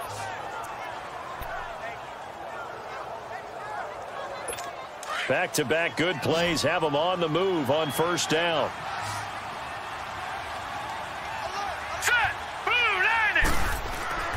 On play action, they'll throw. And he'll be wrapped up around the waist and pushed down. This has been a tough one for this offensive line. It appears almost like they've been on roller skates this entire game, the way they've been pushed around. 6 sacks given up in this one.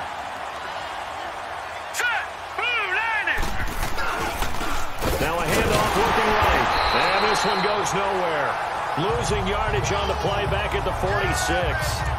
He lost 2 there, and it's third down. Well, not long ago that the NFL guys really didn't adopt much from the college game, but one thing that has crept in there is spreading things out, opening things up, not even just in tempo, but maybe getting better line splits and spreading the field. I think that would be a great strategy right now to try and open things up in the run game. Touchdown, Indianapolis.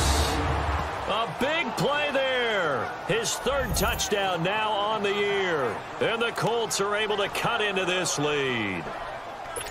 Well, this offense only mustered 3 points in the first half on that field goal. They picked up the pace now. 2 third-quarter touchdowns. Hey, you remember that appearance we had last week in front of that crowd, and they asked about halftime adjustments and all that was going on, and remember what I said. It's not always an adjustment at halftime. Sometimes just remembering the game plan and playing better, tuning it up and just working through it methodically.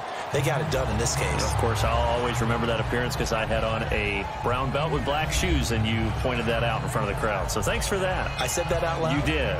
My bad. Now this offense ready to head back out there. And following that long touchdown pass, a one-play drive last time, see if the defense, you know they're ready. They don't want that to happen again.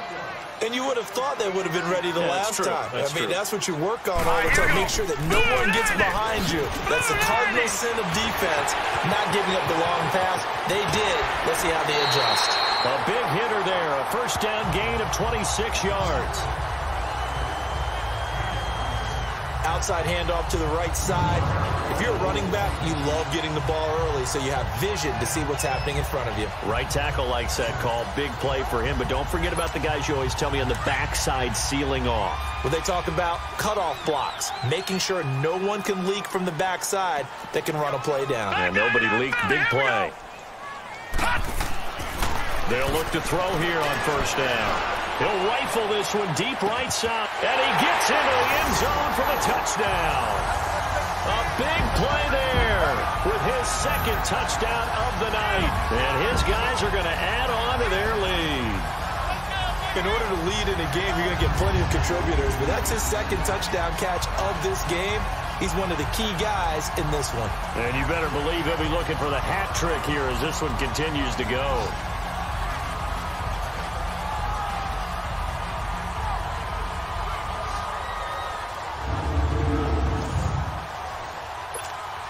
Out comes the kicking team here for the extra point. Extra point right down the middle. And that'll make this a 3-score game now. The lead moves to 17. That drive started on their own 25. 2 plays, 75 yards later, into the end zone.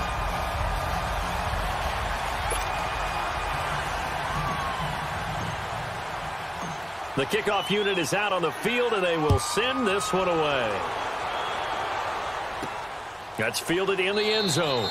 And no run back here. This will be a touchback, and it comes out to the 25-yard line. Now here's the signal caller getting ready to lead this offense again. How do you think he personally is evaluating his game so far? He was pretty good in the first half, been good so far here in the third quarter. He's got to like it, right? Not looking for the dramatics here. Not trying to set the world on fire in terms of stats. It's almost like you're driving. Hands at 10 and 2, alert for anything out there, watching for trouble on the road, and making sure you get the team home. The bus driver. See who can drive the bus here again on this drive. They'll run it now out of the gun. Some fancy footwork, but not much room to operate. Just up past the 25 and no further.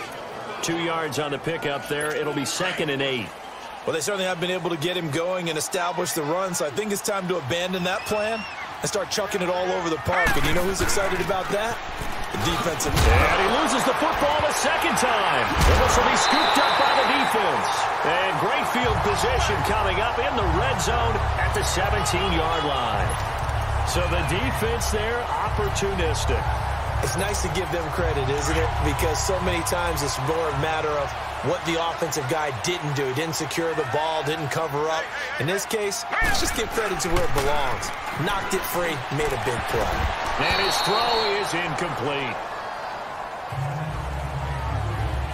I like the play call. Go to the play action, see if you can sneak your tight end out there and find him open in the end zone. Yeah, just defensively, they weren't fooled and able to bat it away. So now 2nd and 10 after the incompletion on first down. He'll look to throw. And he'll take it in for the touchdown. David Njoku, his 4th touchdown on the year.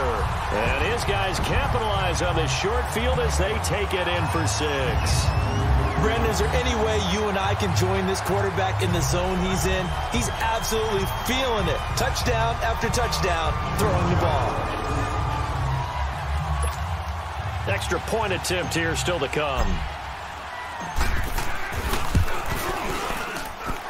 Point after, right down the middle. And the lead is now 24.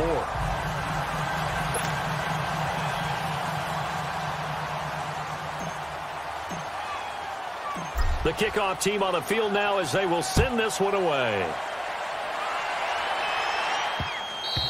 And this will be a touchback as that sails over the end line.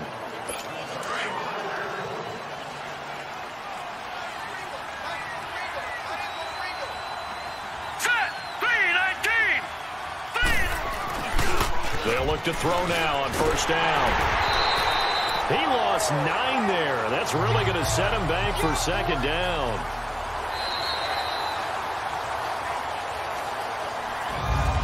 One quarter remains here in this Thursday night matchup. We'll return with more after this. You're watching the NFL on EA Sports.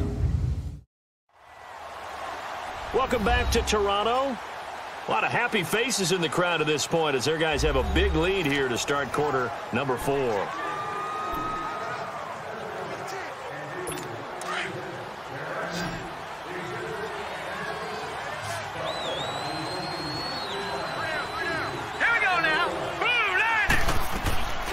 From the shotgun, he'll look to throw. And he'll be out of bounds right around the 20. 4 yards on the completion, and it sets up a 3rd down.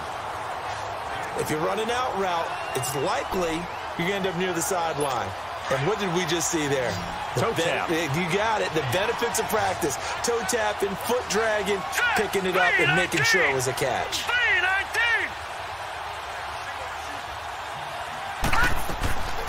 Now on 3rd and long, they'll look to throw. He's going to float this one deep right side. It's caught inside the 25. It's a big conversion on 3rd for the Colts. 62 yards. And at this stage, down in the second half, looks like they just wanted to find a way to get it in the hands of their playmaker, and they did. I think you're exactly right. I don't think the coordinator's looking at his play sheet and trying to figure out which play will work well. He's trying to figure out how to get the ball to the playmaker that you just described.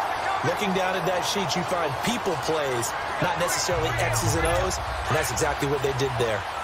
He continues to struggle to find a crease to break off a big one and might need to just put that aside and just try and ram his way forward and get what he can. Now he'll look to throw here on 2nd and 10. Finding his safety valve here. That's complete. It's a gain of 6 on the play, and that'll bring up a 3rd down. And we see another pitch and catch there to the running back. This position just continues to evolve. They become just as critical to the passing attack as a lot of receivers, tight ends, because their ability to make people miss in the open field can really generate big plays for an offense. That's complete right around the 8. And he has the 1st down before he's tackled at the 5. They're able to convert on 3rd down, and that sets up a 1st and goal. Well, they've had a great, impressive drive going here, and that pickup ensures the drive continues. And not only do you continue the drive, which is demoralizing for the guys on the defense side of the ball right now, but you make your own defense. And he's into the end zone. Touchdown, Indianapolis. A great play there. His 2nd touchdown on the season. And the Colts are able to draw a bit closer. I know the play ends up in the end zone with one person carrying the ball, but how about that big mass of humanity that guided him to that spot? Yeah, they got there, but I love the dive. Always a fan of the dive. Well, it's still an uphill battle from here, that's for sure, but that makes it a 2-score game. And now we see why teams practice so much on the 2-point conversion, why you have more than one play ready, because you may need multiples throughout a ball game. There's a great example right there. Now this offense about ready to take over again. This game was really a tussle, seemed like just a moment ago, and now they've got the momentum. A couple of scores on their last pair of drives, and a 2-score lead. I think here now you go conservative, right? Run the football, work the clock.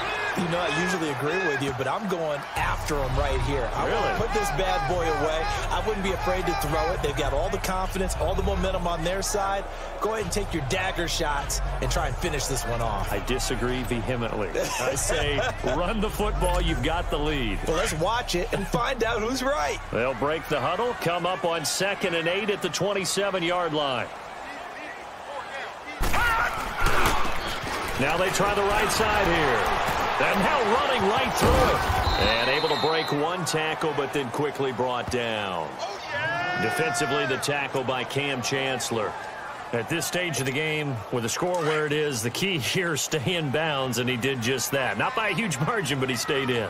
And those come up in what we like to call winning edge meetings, the things that you have to do. Rush coming, and he's taken down.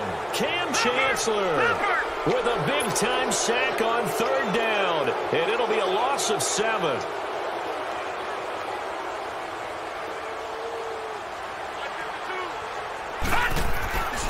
Back to throw. Escaping the pressure right. He can run for it, and he will. They go for it on 4th down, but come up empty. And the Colts are going to get the football in outstanding field position. And I am not sure, partner, there what the mindset was to go for it. I don't know. And some teams just feel that possession is the key to everything. They just want to have the football in their hands. No matter how it goes to the other team, they just don't trust doing that. So they say, listen, go for it and try and finish it ourselves. It's a loss of 4 there, bringing up 2nd down.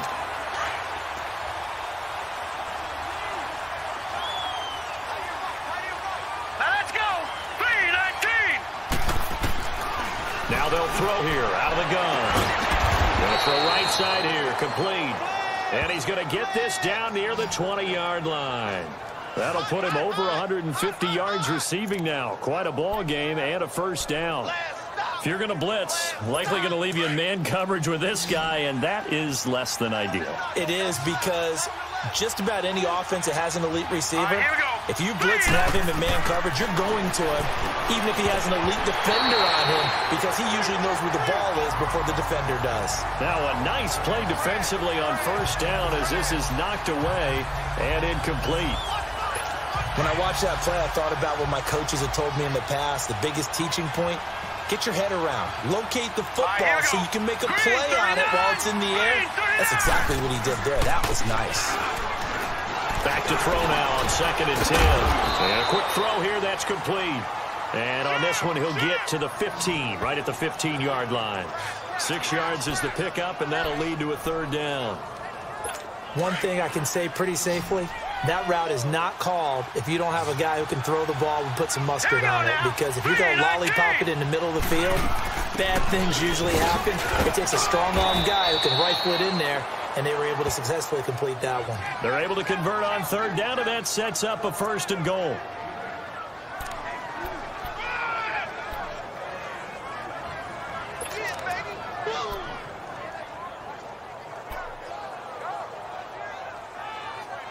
First and goal, and they got to be thinking a chance to get right back into this football game. Time for a break. We'll come back to wrap this one up after this. So the Colts in possession of the football as we get you reset. They've got it 1st and goal as they look to punch in a late score. Hurry up, here we go. 3-19. They'll try and run for it on 1st and goal. And he'll be stopped just outside the 5 at the 6. It's a gain of a yard, and it'll set up 2nd and goal. Now the Colts moving quickly here in the hurry-up offense. They'll drop to throw. And this is caught down for a late touchdown. So hold everything here. This one's not over yet. Well, they knew a lot of steps had to happen here. They got step 1, the touchdown. You need a 2-point conversion here, don't you? You do, and as you continue to look ahead, if they're able to get that, somehow get the ball back and get another score, they have to go for 2 again. That's why teams are practicing multiple 2-point plays. We saw that in Super Bowl 51 with the Patriots getting a pair of big 2-point conversions. A very pivotal 2-point try that does not go their way now. It's a big uphill battle for the rest of the 4th quarter. The attempt was to try and make it a one-score game, right? Touchdown, get 2, now you've tied it up. Instead, they don't get it, still down 10. And here now the offense heading back out there. Getting down to the end here, they have a 2-score lead. Barely, but it's a 2-score lead, so that probably makes you as a coach feel a lot more comfortable right now, doesn't it, Charles? It does, but it doesn't mean now you go out and run option or some kind of wild double reverse or anything like that. But you do know that if anything does go haywire, you're still in control of this game. I want a double reverse, don't you?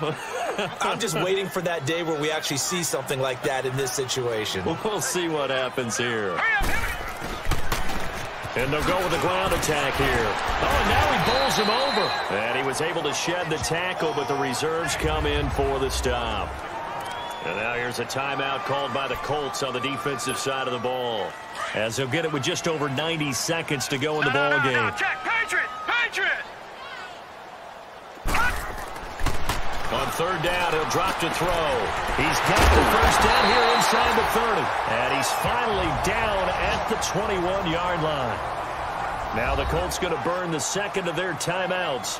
And they'll be disappointed to have to burn one there after giving up the first down.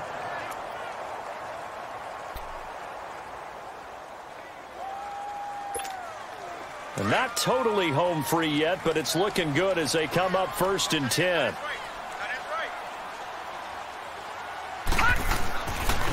And on the ground they go with a running back. Now the Colts will use their 3rd and final timeout as they'll talk things over prior to this upcoming 2nd down play. So 2nd and 9, and you'd have to figure just about all 11 probably crashing the line here. And they'll run it here. And he'll wind up losing yardage here back at the 21-yard line. It'll go as a loss of a yard, and it'll set up 3rd down.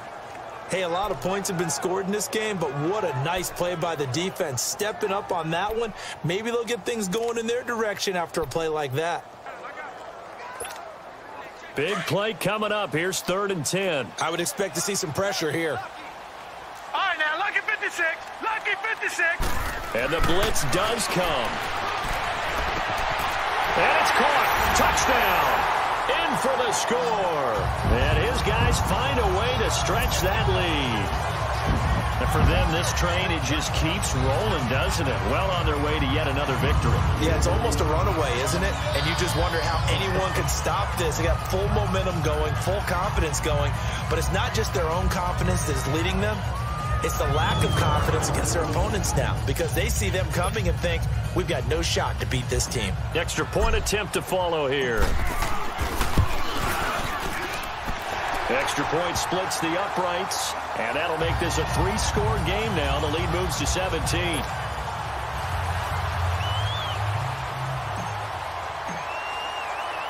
Out is the kickoff unit as they run up and send this one away. This one taken just inside the 10. And nice work on the return as they'll start their drive just past the 30-yard line. And now Indianapolis set to take the field. They're down big here late. I don't know. You just one last drive here for Pride? Some people like to do that. I remember playing for a guy once. We were down huge, and someone said, "Coach, what do you want to call?" He just waved a hand like, "Who cares? Let's get out of here and do something some other time." But some teams like to do something at the end to feel a little bit better. Nowhere to escape, and he goes down. They're going to need to get up and set in a hurry.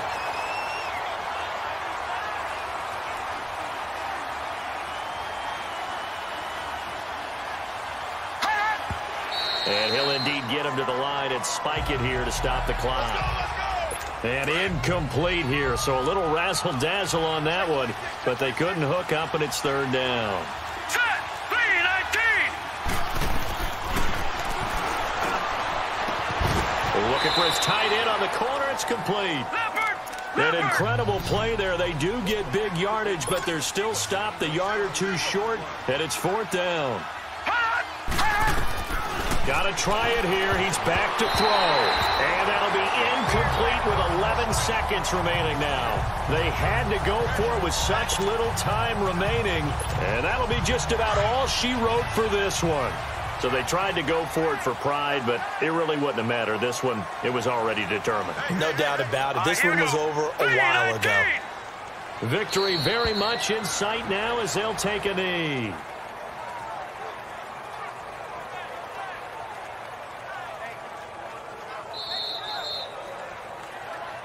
Well, Charles, it's one thing to win. It's another thing to win and put up the amount of points that they did.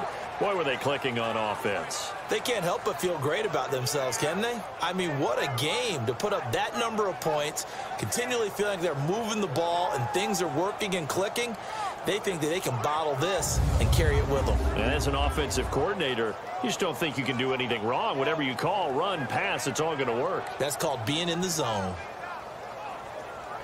So for Toronto, they improved to 5-0 now on the young season. And they'll get a few extra days to get ready for next week, where they take on the New York Jets. Meanwhile, for the Colts, things aren't looking good. It'll be an 0-5 start, and they'll try to rebound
Welcome in, everybody. It's the coach, and you're tuned in to Madden 19 on EA Sports.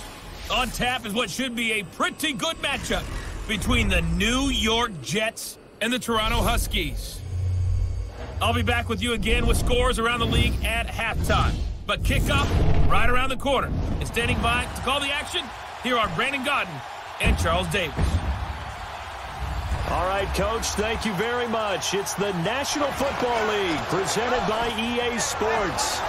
Nothing like the fanfare of introductions to an NFL game, and that was in evidence a moment ago.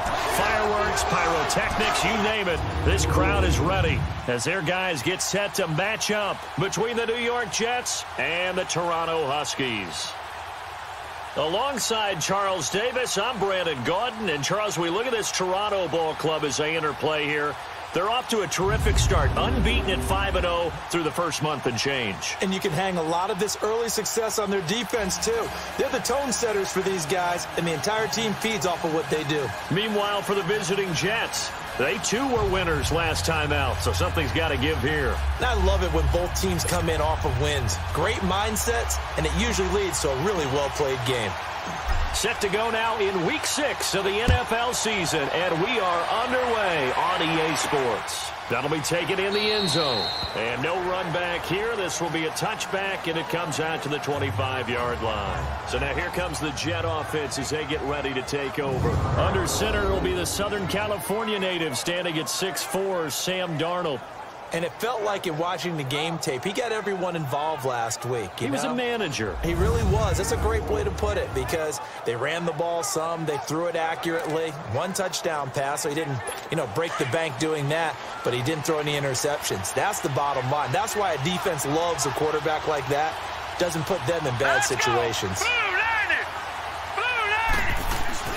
Now a play fake here on first down. Blitz coming, and down he goes.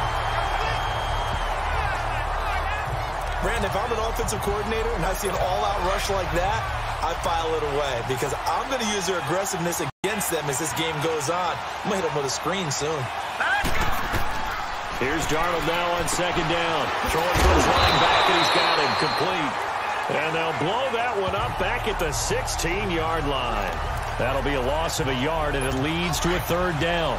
Well, they try to swing it out left into the flat, complete, but really nice open field tackling. And they put that one like a great boxer. They were on their toes on that one. They weren't back on their heels reacting to the play. They saw it, came right for it, and made a nice tackle for lost yardage. Losing 9 yards there. And it also brings up 4. Here's the Jets punter now, as his first punt will come from inside his own end zone. Fielded at the 33.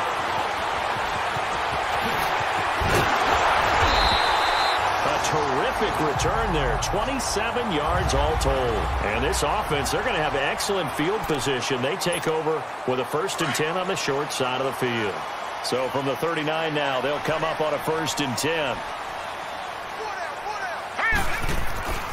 They'll try and start this drive in the air. Going right side here, and that's complete. And he's taken down inside the 30. Give him 10 yards there, and about by the nose of the football, he's going to have a first down. That was a nicely run slant route, and what the receiver's trying to do is make the defender think he's going upfield for a deeper route, and then breaks it off, usually after about 3 to 4 steps, and cuts towards the middle of the field. And now what he's trying to do is use his body to keep the defender away from the football and give the quarterback a really nice target. The numbers for him from a week ago: 19 carries, 96 yards. Well, he's the number 2 runner in the league, and you just know the offensive line wants to get him to number 1 because most of the good ball carriers, they take care of their linemen. Could be a gold watch in their future if he becomes the leading rusher. 2 yards on the carry there. It'll be second down. Defensively here, you're facing a top 5 team in terms of points scored in the NFL, so when they're that high-powered, you've got to find a way to hold them under 20, because to me, that's the magic number. 20 points scored. You give yourself your best chance to win. So they're up. And he's wrapped up. Taken down. Back at the 25. And there they bring pressure from the inside, and they get home. Yeah, hard to block everyone, isn't it? And on this play, someone did not get blocked. He's the one who got home.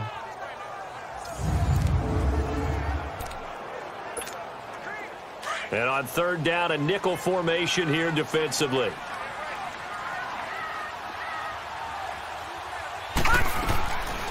He'll drop to throw. And he fires one that's intercepted. Picked off inside the 5. And he's going to get this one to the 23-yard line. They told us repeatedly earlier in the week in our meetings, we need some plays from our defense here on the road early. They got one. And don't think they were above all week long pointing out to their defense that the other defense is rated higher than them. You going to let that happen, guys? Is that how we're going to play? And they responded to the challenge. And he's able to plow forward up to about the 29, just shy of the 30. And there are the numbers a week ago for LeGarrette Blount. 13 carries, and even 60 yards and a touchdown. And to me, the goal is the exact same thing as last week. Get him the ball early and often. I think he's got another big game in him in this one. Quick hitter here, it's complete. And he's able to take this one up to the 35-yard line. Now as we look down, it appears we've got a jet shaking up on the play. Well, he gets attended to. We'll step aside.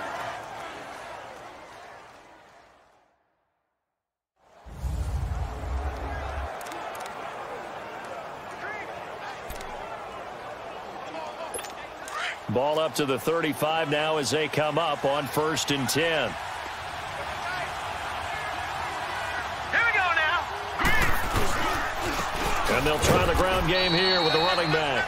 And the hole closes quickly there. He gets maybe a couple up to the 38. What an advantage having an elite guy in the middle of the defensive line, because not only does he take up the space and let the linebackers run free, but he can also make plays himself, as we just saw there. And they'll go ground game here with the tailback.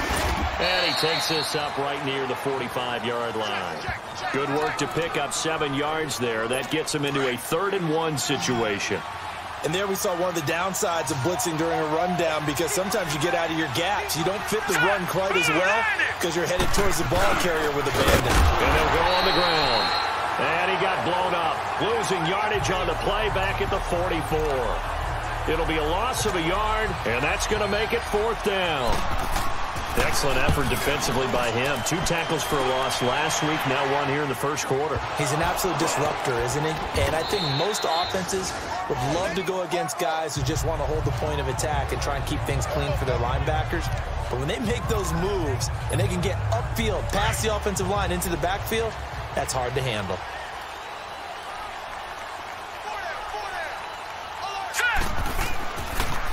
Now they'll run it on the toss. And he'll be brought down here at the 28. It's a 6-yard gain on the ground, and that'll make it 2nd and 4. A quick burst there, and he nicely bit off a pretty decent gain.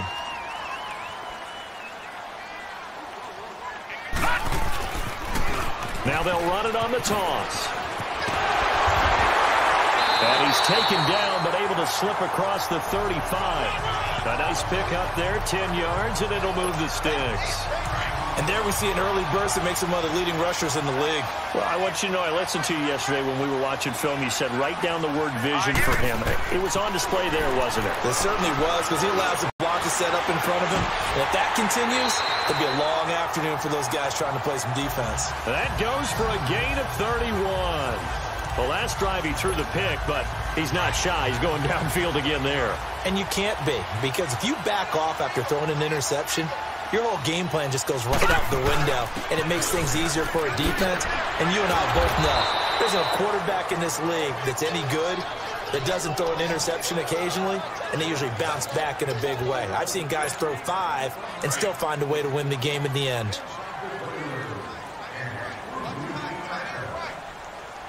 Now let's go.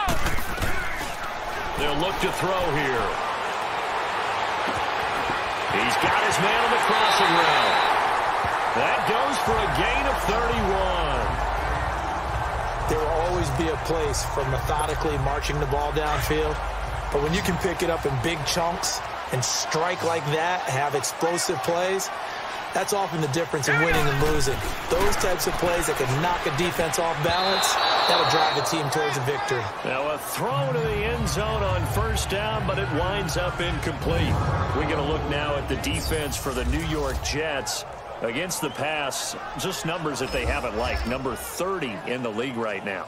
And it's really difficult to prepare for this team. This is the #1 overall passing team in the NFL, but it shouldn't be hard to get excited about playing against them. The ultimate test going against that unit. And that's why you and I are excited to broadcast this game. Yes, sir. They'll go again from the 3 here on 2nd and goal. They come out 5 wide, 3 of them to the right side, as his guys are in for 6. And his guys have taken a first quarter lead. Bouncing back nicely from that bad opening drive where he threw the interception. Drive number 2 leads him right down the field and into the end zone. So obviously his confidence was never lost, and that's a good thing to see. Great quality to have. You absolutely must maintain that as a quarterback.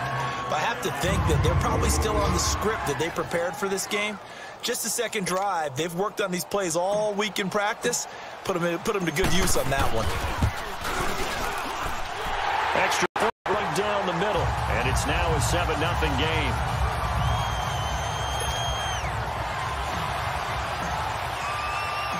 Set now to kick this one away, and off it goes. That's fielded in the end zone. And no run back here. This will be a touchback, and it comes out to the 25-yard line. New York set to take the field. They've had it twice. They punted twice. Not the start they were hoping for. Not at all, and let's face it, every facility we visit, everyone talks about converting on 3rd down, how big that is. In this situation, they've had to punt it away twice, so they're furiously going over things on the sidelines. What do we need to do to pick up a first down and change our momentum? Call it no gain on the play, and it'll be 2nd down. He may be a bit undersized compared to the modern-day NFL defensive tackle, but what he lacks in size, he definitely makes up for in his ability to make tackles in the run game as well. And they'll go with a ground attack here. And he's able to plow forward up to about the 29, just shy of the 30. 5 yards on the carry there, and it leaves him with 3rd and about 6 yards to go. All right, Brand, I know we're in the early going here, but those kind of runs, they're going to open up a world of opportunities for this offense going forward. Darnold, and this is going to be incomplete. And what did we talk with them about prior to the game? Their ability to move the chains, pick up first downs. So far, 0 for 3 on 3rd down. If that continues, they'll have little chance of winning this one. This is taken around the 12. A very nice job on the run back there. He'll get 23 yards all told. And out will come the offense as they take over. Ball up to the 35 now as they come up on 1st and 10. All right, here we go. 3-19. They'll come out throwing here on 1st down. Oh, he's got a man wide open, complete. And they're going to have this across midfield and inside the 45. A good pickup there, a 22. And a good quarterback facing zone coverage. If he has just a little bit of time to survey the scene, that's what's going to happen. No doubt about it. If there's no pressure, he's going to continue to pick them apart because he'll have all that time to find someone open downfield. You can only cover for so long. So maybe they want to go to a zone blitz scheme, get a little bit more pressure. Remember when Carolina did that against Denver? They lost the game ultimately. They dropped the defensive end out, and he ended up with an interception in that game in Super Bowl 50. Maybe some sort of scheme like that to try and get more pressure at the passer.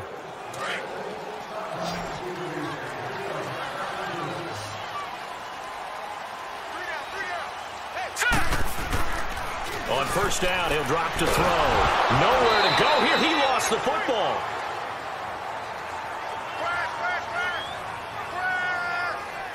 On plays like this, when the ball comes free, it's often unusual for the team that lost it to get it back because this is the quarterback. The ball gets away from him. Everyone else is trying to execute what they're supposed to do on offense. They're usually looking in the other direction, downfield, or have moved away from him. In this case, though, a teammate is able to come up with the ball.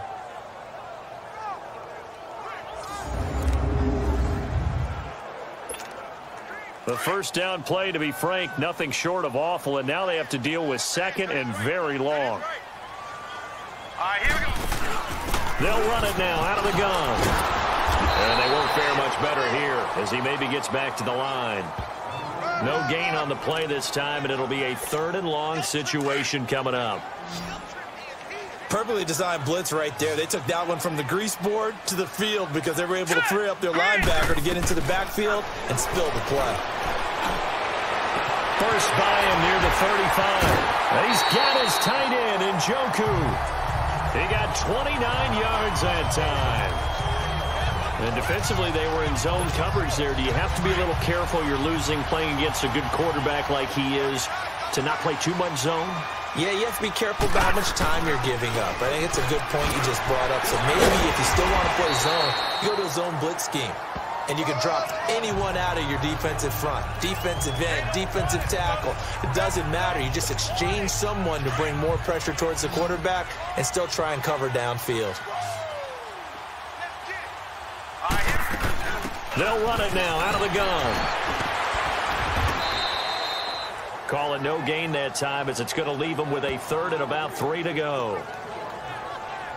But at least he was able to break that initial contact, or it could have been a loss. Yeah, give credit to the defensive player, though. What did he do? Made him slow down, slow up his feet, and allowed the rest of the guys to get there to finish him off. No, check, Patriots! He'll look to throw. And that is incomplete. But that was certainly an aggressive call and an aggressive play. Instead of just going for the first down, took the shot in the end zone, went for the touchdown. Yeah, and on 3rd down, they said, forget about the sticks. We want 6. They're going to look to throw. Able to power through. Breaks free again. And this will be a touchdown. Their mobile, agile quarterback with his 2nd touchdown here in this first half. And his guys are going to add on to their lead.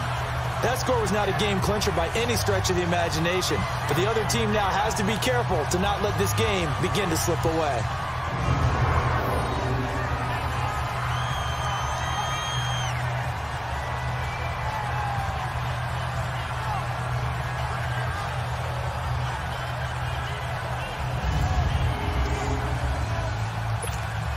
Now for the point after.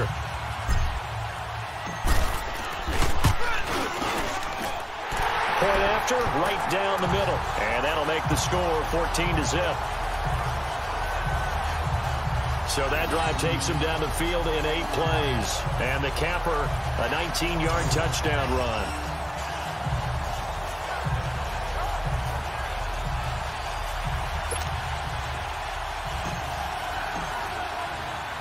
The kickoff unit is out on the field, and they will send this one away. That'll be taken in the end zone. And no run back here. This will be a touchback, and it comes out to the 25-yard line. The Jets offense now works their way back onto the field. Already down 2 touchdowns here in the first half. This becomes a pretty important drive, doesn't it? It certainly does, and a lot of teams script plays. We know that, right? They have a script to start the ball game, and typically those scripts go between 12 and 24, 25 plays. Down 2 touchdowns early, probably not very deep into their script. I think that they'll stay with it. I don't think they'll abandon it just yet and try and generate some offense on this drive. Anything. At least 3 points, get that 0 off the board.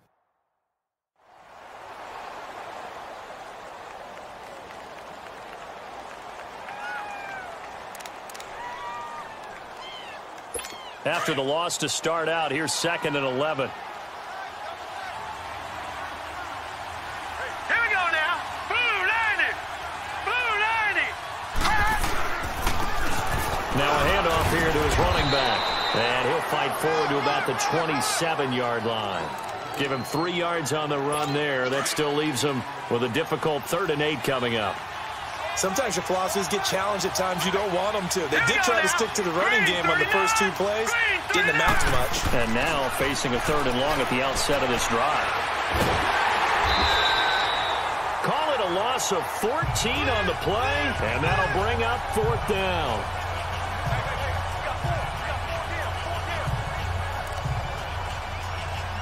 Here's the Jets punter now. As the drive goes backwards, so he's on to punt it away.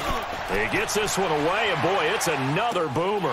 He'll look to set up his blockers. Fancy footwork in midfield. And a spin again. Excellent work on the run back there, 33 yards. And possession will switch hands, 1st and 10.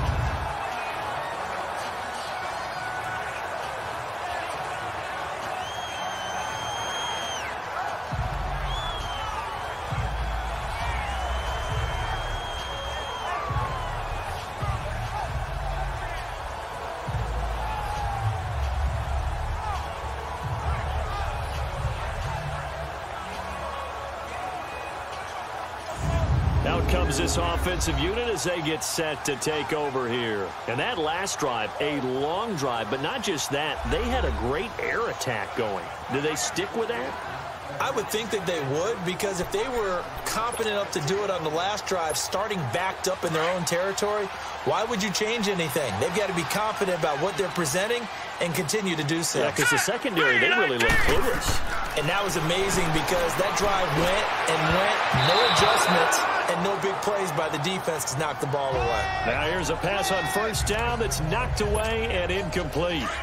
Let's give some credit to the defensive guys on that play. Able to bat that one away. Sure looked like they were trying to hit the corner route. They'll run it now out of the gun. And he's going to fight his way forward here for a modest gain. A 6-yard pickup on the ground that time, and that'll make it 3rd and 4 coming up. Now back to throw.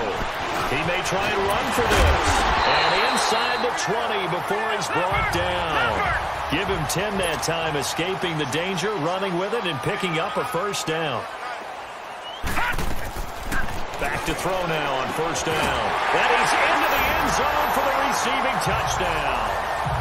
David Njoku, his 5th touchdown now on the year. And his guys find a way to stretch that lead. A good tight end is a heck of a weapon for any quarterback, especially when you're able to create some mismatches. Sometimes they work against a linebacker, sometimes they work against a smaller defensive back. But when they find it, they go to it, and it often results in touchdowns. Point after here coming up. Extra point splits the uprights, and it's now 21-0. So that drive, 4 plays.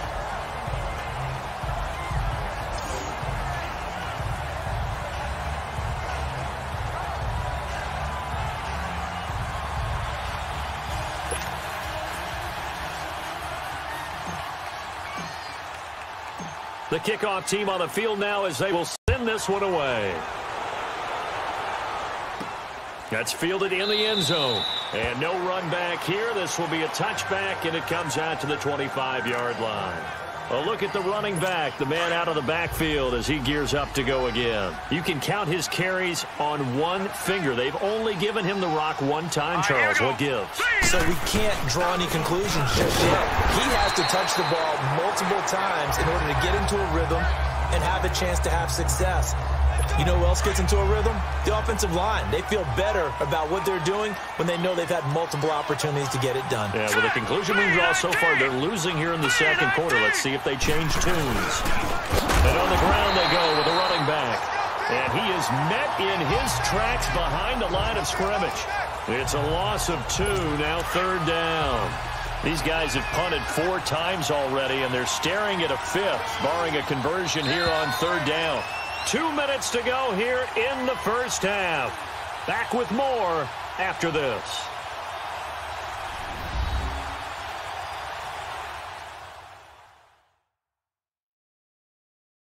A reminder, once we hit halftime, as we do all season, we'll send it down to Jonathan Coachman in Orlando. He'll have all the stats and scores from games in progress around the NFL. The best multitasker in the business, the coach. The Jets on 3rd down. Not good. 0 for 4 thus far. This is 3rd and 11. And they'll run it here. And we'll take this one up close to the 25-yard line. Just a 1-yard gain on the play, and that'll mean a call to the punt team as it's 4th down.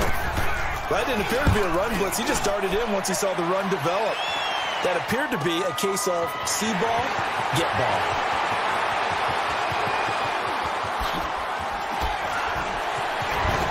And now running right through it. So a change of possession here on the punt.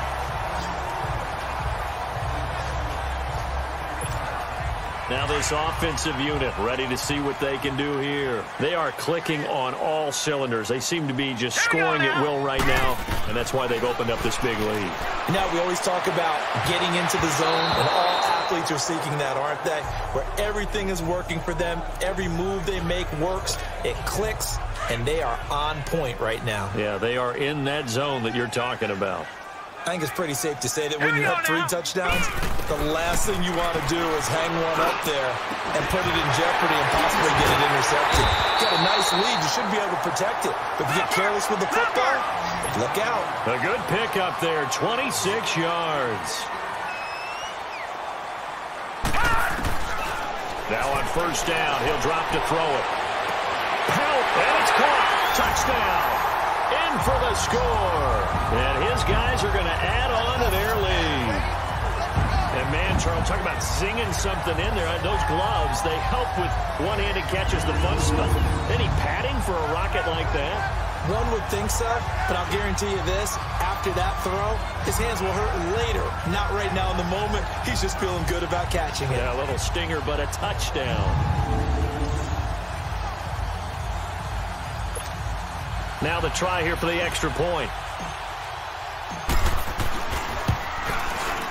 Extra point right down the middle. And a route is on here in this first half. The drive there only spanning 3 plays.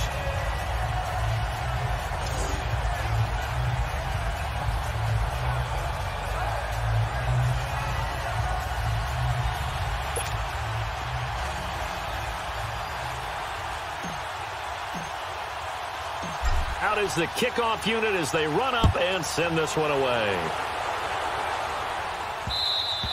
And this will not be returnable. It's out of the back of the end zone for a touchback. Now the Jets offense, they get ready to head back onto the field. Typically down to the first half, I might say, oh, you at least need a field goal out of this drive, but they're down to the point where they need a touchdown, don't they? Yeah, normally you know me. I mean, you've been around me for a while now, right? He rifles one that's intercepted. Picked off around the 27. And he will take this one home. It's a touchdown. This game really becoming a one-sided affair. Pick 6 there. It's in danger of being over before halftime. And that's going to be a major league test for both of these teams because, look, you feel like you've got this thing locked up, right? But on the other side, in the other locker room, it's going to be a test of pride now. Forget speeches, forget adjustments. What kind of pride do they have to start the second half? The try here for the extra point. Point after, right down the middle. And a route is on here in this first half. So the defense creating some points, not only getting the interception, but then returning it to the end zone for the pick 6.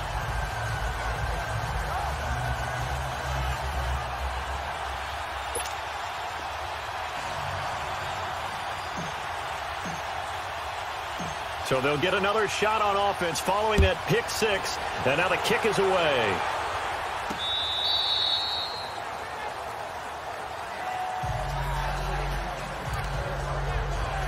This Jets offense heading back out there now, led by Sam Darnold. In second quarter, they're down big already. He's struggling as well. They've got to find something here. He's got to find something on this drive. And sometimes you take out all that extra pressure on yourself, and maybe you have to disperse it a little bit. Lean on some other people. Lean on your teammates.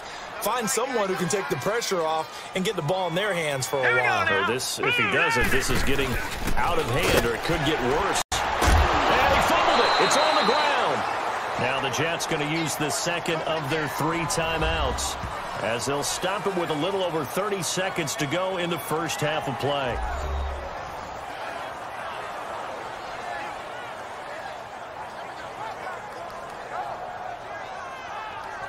And we're back. The offense had a chance to talk things over. We'll see what they come up with here on this next play. These guys have punted 4 times already, and they're staring at a 5th, barring a conversion here on 3rd down. Here's Darnold. And it's complete. Hooper. And he's got the first down yardage before he's brought down at the 42. He's got his first catch here before halftime, and it goes for a first down. They go play action here on first down. And he'll lay out and pull it in. What a diving catch there. Now a timeout signaled for, and they'll get it with 10 seconds to go before halftime. So even though it's first down, here's the field goal unit on now to try to get 3 before halftime. They'll put it down right at the 40, so call this a 50-yard attempt. And this one looks good. It is good. Right down the pipe. And they'll get back 3, but this remains a large deficit. These kickers now, it's like we take them for granted. Kicks like that used to be such a big deal, and now you just expect them to make it. Yeah, you're exactly right, and we shouldn't take them for granted. But I have a theory about it. You want to hear it? Yep. They are more athletic now than ever before. Talk about kickers. Trace their backgrounds, trace their histories. You'll find that they were big-time athletes all along, but their kicking was so prevalent that we made them specialists. Well, and now those 50-plus yarders seem easy for some reason. So we've reached halftime here in what is quickly turning into quite a rout. As we'll head down to Orlando, that's where we find our man Jonathan Coachman at our EA Sports Halftime Report. Coach. All right, Brandon, thanks. A few teams starting to rise to the top as it's time to take you around the NFL here in Week 6. We'll get things started up at Ford Field in Detroit. And it's the Cardinals who have the lead as they play the second quarter. The Cards need a victory in the worst way to avoid an 0-5 start to the year, which would mean the season would be just about over. From there, we head down south to Atlanta to check on the Falcons at home at Mercedes-Benz Stadium. And they've got the lead over the visiting Houston Texans. The Falcons seem to be on their way to what would be a good victory. Finally, let's get to the country music capital of the world and see what's happening with the Titans at home in Nashville. And they have the lead in that one over the visiting Indianapolis Colts. Corey Davis, a touchdown reception. Meanwhile, our game has been a boat race, very one-sided to this point. And for the call of the second half, let's get it back to our commentating team of Brandon Godden and Charles Davis.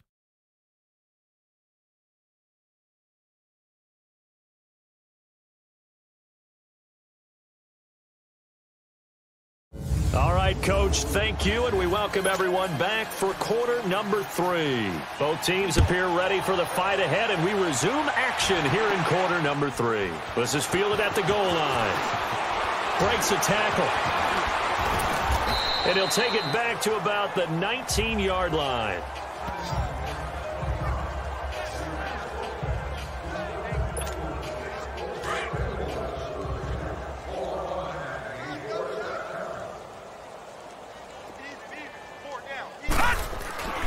They'll come out throwing here to start the drive. Under a heavy rush, and down he goes. You never want to give up a sack. From the O-line's perspective, they hate it for several reasons, especially because they felt like they let little brother down back there in the pocket. Oh, no doubt. They have a ton of pride, and they go into every job wanting to keep that guy clean. They want that uniform with no grass stains, no dirt, nothing on it. But it's really, really difficult. We talk about some terrific athletes who are trying to put him on the ground. Give him 7 there on the tuck and run, and they're in better shape now for third. The offense on third down, they've hit 2 for 4 thus far. This will be 3rd and 5. They'll set up to throw. He's going to rifle one deep left side, and he can't hang on to it. Nearly picked. He's known for his hands defensively, but instead it just brings up 4th down. One of the toughest things about playing defensive back is pattern reading, trying to figure out what they're doing. And on that one, they had to fly, just sending a guy downfield with the in route accompanying it, what people call a dagger route, trying to hit the guy underneath after the clear out. In this case, though, they're not able to get it done. Yeah, they said forget the underneath route. They went for the guy on the fly, but as you said, incomplete. Green 39. And they'll try the ground game here with the running back. Give him a couple on the carry there, 2nd and 8. Brandon, one thing about blitzes, they really confuse offensive linemen at times, and what you have to do is lock in on the guy right in front of you. If you don't, you saw the end result. Defensive tackle ended up making the play. And they'll go ground game here with a tailback. And he loses the football a 2nd time. And they'll take over inside the 45 at the 44-yard line.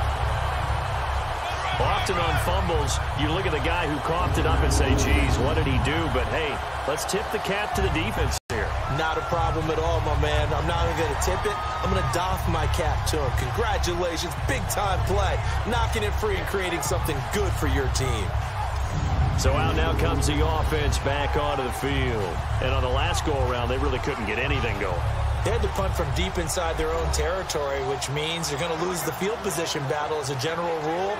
What they're looking for now is a little more consistency, move the ball at least a few times on offense, get a couple of first downs, and hopefully flip the field. Yeah, just something to build off of. That's what they're looking for here.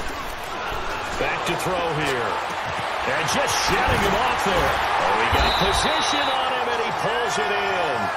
And they're going to be set up down around the 15-yard line.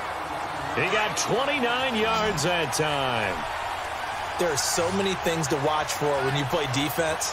And reading your keys, you always hear about that, and having your eyes in the right place. Sometimes your eyes can fool you. How about that play action there? That sprang the big guy, didn't it? Able to dump it over the top to him.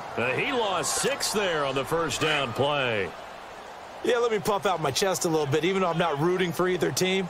That was a really nice defensive play. It's awfully fun to watch, even in an offensive game.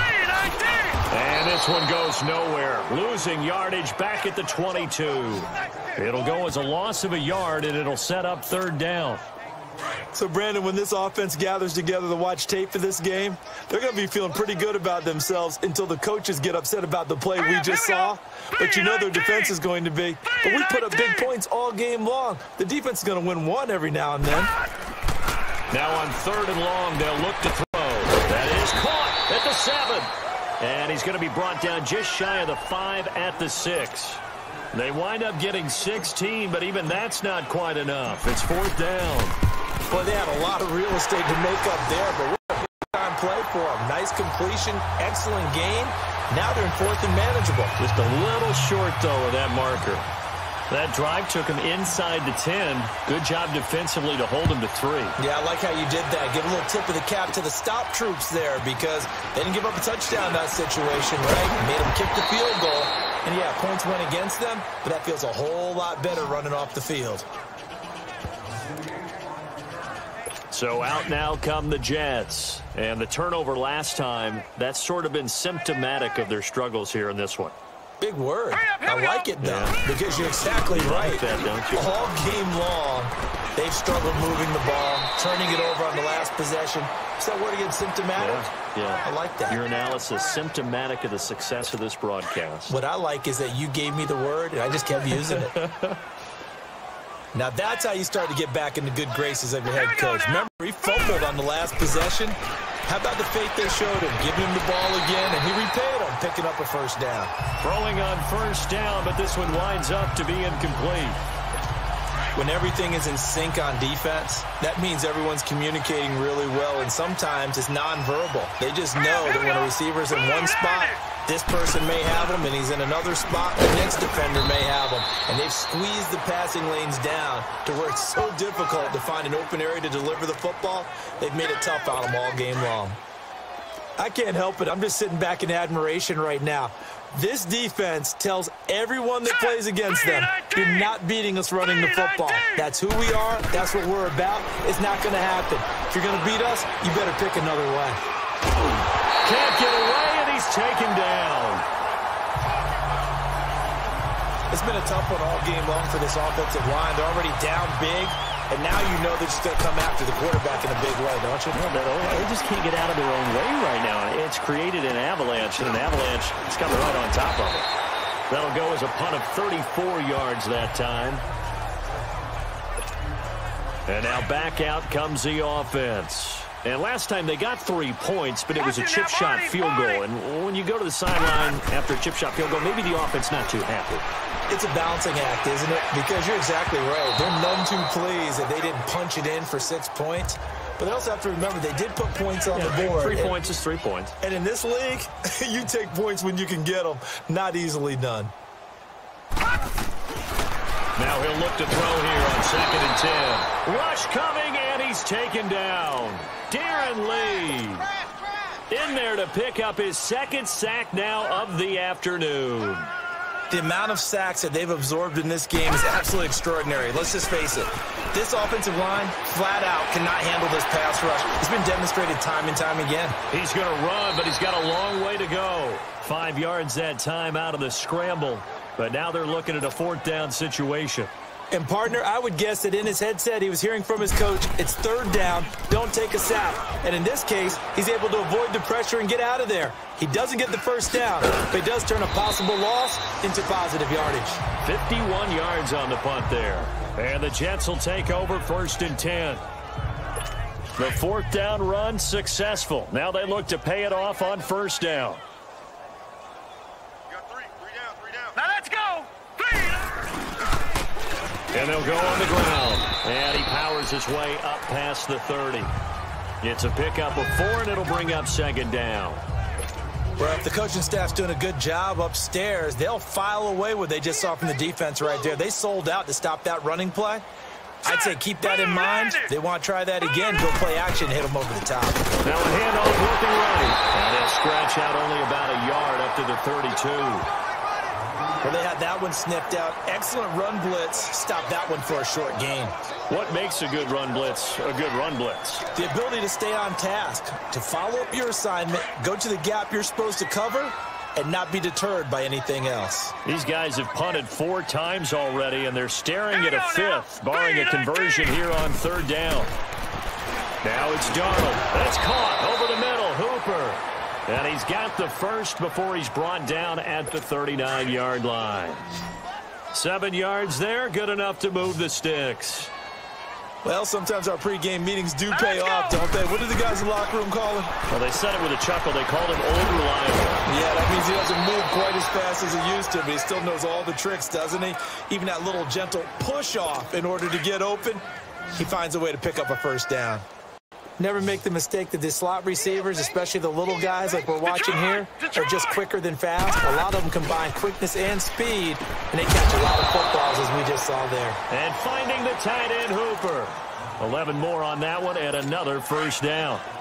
Well, he made that catch knowing full well that at the end of it, he's going to catch a pretty good lick. I guess if there's anyone on this team that can absorb a pop, it's him. Welcome back to Toronto. And this is a blowout so far as we get set for the 4th quarter. A very one-sided affair. Now let's go. Green, 39. A 1st down throw, Darnold. And he's got his man on the out route. Give him 9 there on the 1st down completion. That last catch short of the marker by just a yard leaves him with a very manageable 2nd and 1. Set. 3-19. Darnold to throw again. Flushed out right. A good decision in the end to pull it and run. Gets him 9 yards and a 1st. Offensively, they liked their situation, so they tried to take a shot downfield, but no one was open. So it was tuck it and run time, and he picks up a first down. Darnold for the red zone now. And they're not able to hook up there. Incomplete. After that throw, and it was definitely one that he would love to have back, I wonder what's going through his head. I wonder what kind of mind game he's playing with himself to get himself back on track. Because a lot of guys, that's what they do. They have little triggers that when the mechanics are off or if they make a bad throw, that they go to that place to get themselves back in sync. Darnold now to throw. This drive, which was going so smoothly, all of a sudden it's a little bit of a roadblock here with 2 straight incompletions. Yeah, apparently this defense has had enough. Apparently they're saying, no more. We're making a stand right here, right now. But it is 3rd and 10. They got to get after him one more time. And they'll go with a ground attack here. And he'll get this one down to about the 17. 2 yards on the pickup there. It's 4th down. The best defensive linemen, they play with great leverage so they can get low and not get bowled over by offensive linemen. They have excellent hands. They can throw people off on a play. We just saw a great example of a really good run stop by a guy playing the defensive tackle position. Well, in the grand scheme of things, those 3 points likely not going to matter much, but I guess they get a little closer, a little more respectability. Yeah, you're exactly right. They've been outplayed all game long, but like my mom used to tell me all the time before I went out, dress up a little bit, son. Make yourself respectable. And that's what they're doing here. They're just dressing up the final score. Charles, you said earlier this defense is probably going to need to hold these guys right around 20 or under that if they were going to have a chance. It was evident pretty early on that wasn't going to happen. Yeah, they left 20 behind a long time ago in this game, didn't they? It looks like they're headed towards a big number. But 20 was the threshold because that kept them in the ball game and kept the pressure off of their own offense. And on the ground they go with a running back. And he is met quickly in the backfield. Down he goes, folded like a lawn chair. Well, Brandon, pace comes into play now because they've got the advantage. They've got the football, but they've got to be very careful about what speed they're going to play. You know, my music teacher back in New Paltz, Mrs. Bythema Bagley, used to say, don't go prestissimo when you really want to go largo. And what she meant by that is don't go too fast when you really want to go at a nice, slow, deliberate pace. I am speechless. I am without speech. When a coaching staff sees their team run the ball this successfully in the 4th quarter, they're really excited because you can plan for a running game all you want and want to press that advantage when you get it. But for the most part, it's a little bit of a surprise. And right now, they've got to keep that going, want to continue to grind out the clock because it's definitely in their favor at this stage of the game. Can they close the game out and continue to do exactly what we just saw there, and that's run the football. Oh, nice spin. Oh, that brought back bad memories. And he'll get about 4 across the 30 to the 32. On any running play that's called, they're always hoping that it's going to break big and go the distance. But when you get a nice game like that, you're able to do so many things anyway. You can come back from essentially the same play again, continue to move the ball on the ground, or you can decide to throw the ball now because usually you have the defense back on its heels. They'll look to throw. And incomplete. The contact made the ball roam free and brings up 4th down. You hear the calls for a penalty, but I just don't think so. I think in this situation, the defender was making sure his guy couldn't hold on to the football. So I don't see anything that warranted a flag. No, I'm with you. There was contact, but I'm happy they kept that flag in the back pocket. Good open field tackling there. A 50-yard punt followed by just a 1-yard return. And the Jets offense will be backed up to start this drive as they've got it 1st and 10. The 4th down run successful. Now they look to pay it off on 1st down. Darnold on 1st down. Firing quickly here, and that's complete. And they're able to bring him down at the 20. A gain of 6 there on 1st. Now that's staying ahead of the chains. Really good pickup on 1st down, hitting the tight end there. Now it brings up a 2nd and manageable. Just found a hole in that zone. On 2nd down, Darnold throws a quick hitter on the slant. That's complete. And he'll go down just shy of the 25 at the 24-yard line. 4 yards on the completion, and it sets up a 3rd down. What terrifies defenses when they see slant routes thrown is that the receiver is on the move, and oftentimes he catches it and gets upfield. Does a really nice job rallying to him and stopping him for a minimal gain. Darnold on third down. Got his man complete over the middle. It's Howell. And he picks up the first before he's taken down at the 29. 5 yards is the pickup there as that extends this drive. Did you see that route the way that I did? I thought he was trying to get deep. Yeah, that wasn't the first option. No, it came off of that guy, the deep guy. And now another turnover as this one's intercepted. Picked off near the 34. And he will score. It's a touchdown. That's the story of the game. They've been suffocating all game long on defense. They were suffocating there again in a big way. And they've done it not just by out-athleting them, which is often the case, but by being able to adjust to anything they tried to throw at them and beating them to the punch each and every time. This was a defense that was well prepared.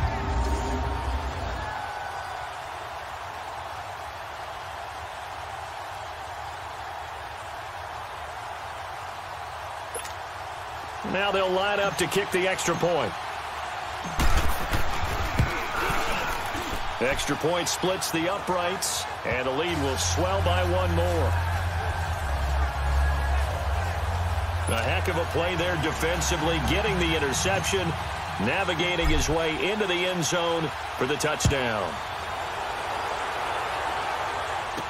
That'll be taken in the end zone. And no run back here. This will be a touchback, and it comes out to the 25-yard line.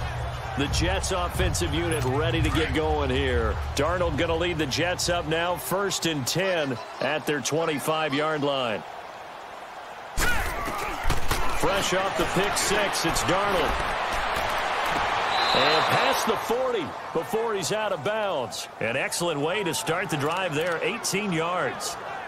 Offense for them has been at a premium. You wonder where plays like that have been all game long. They're thinking the exact same thing themselves, but they're also looking forward now because now these plays are really for next week, trying to get some momentum going. To throw is Darnold.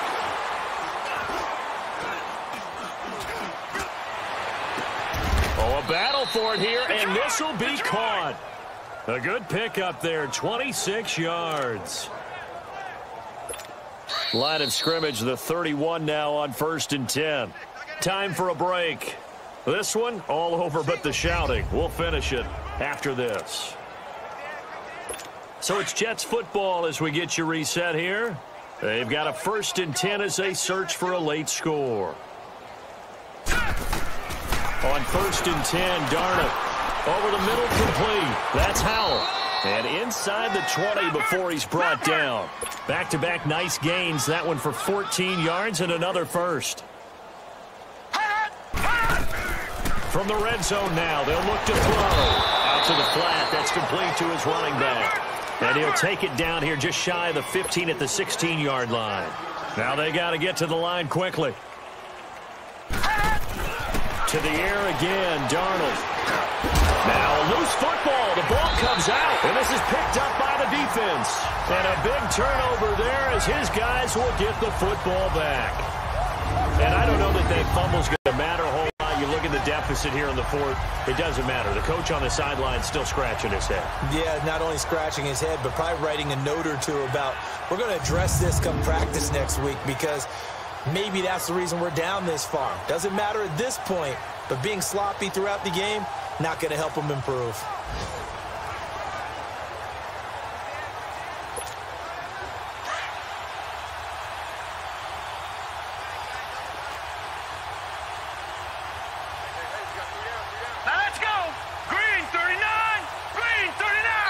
And now we won't see a play on 1st down. We're going to get a timeout instead, as they'll get a chance to talk it over after picking up the 1st down.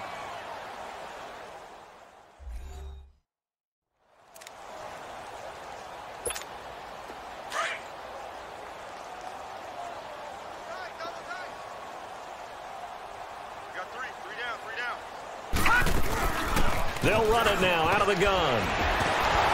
So he got 3 of 1 tackle, but couldn't do a whole lot else. Just a yard on the 1st down carry, so it's 2nd and 9.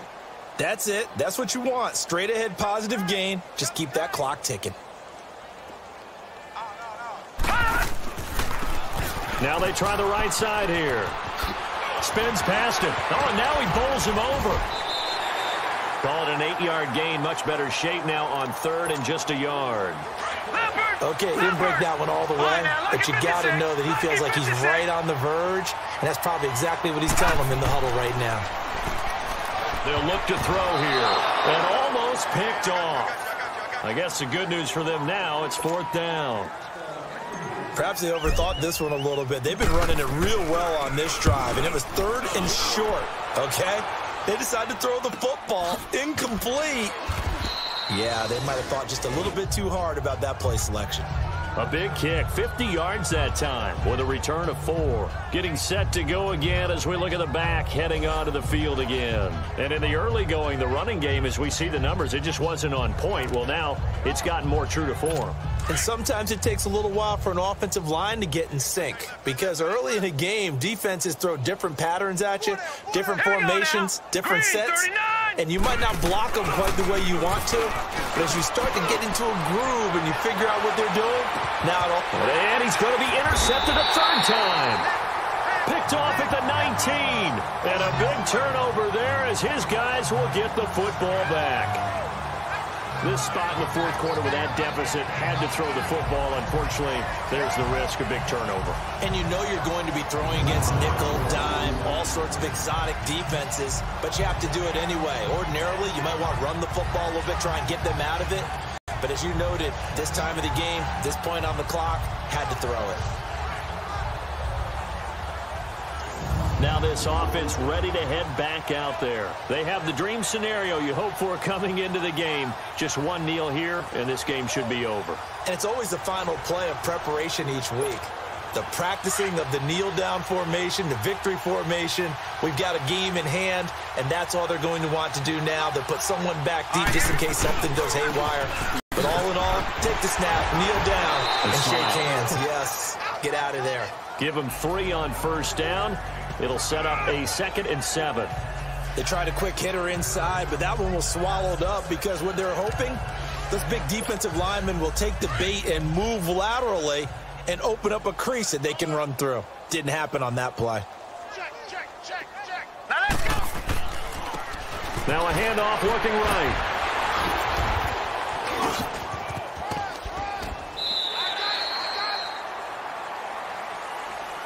Well, Charles, it's one thing to win. It's another thing to win and put up the amount of points that they did. Boy, were they clicking on offense. They can't help but feel great about themselves, can they? I mean, what a game to put up that number of points, continually feeling like they're moving the ball and things are working and clicking. They think that they can bottle this and carry it with them. And as an offensive coordinator, you just don't think you can do anything wrong. Whatever you call, run, pass, it's all going to work. That's called being in the zone. So for Toronto, they remain as hot as anyone, 6-0 now through the first month and a half. And they'll get to stay home again next week as the Washington Redskins come to town. Meanwhile, for the Jets, the losses are piling up as they drop to 1-5 now. And they'll look to regroup next week as they head down to Miami to take on the Dolphins. I'm Brandon Gaudin. Certainly have to thank Charles Davis, my broadcast partner, and our entire crew. We'll catch you next time right here. It's the NFL.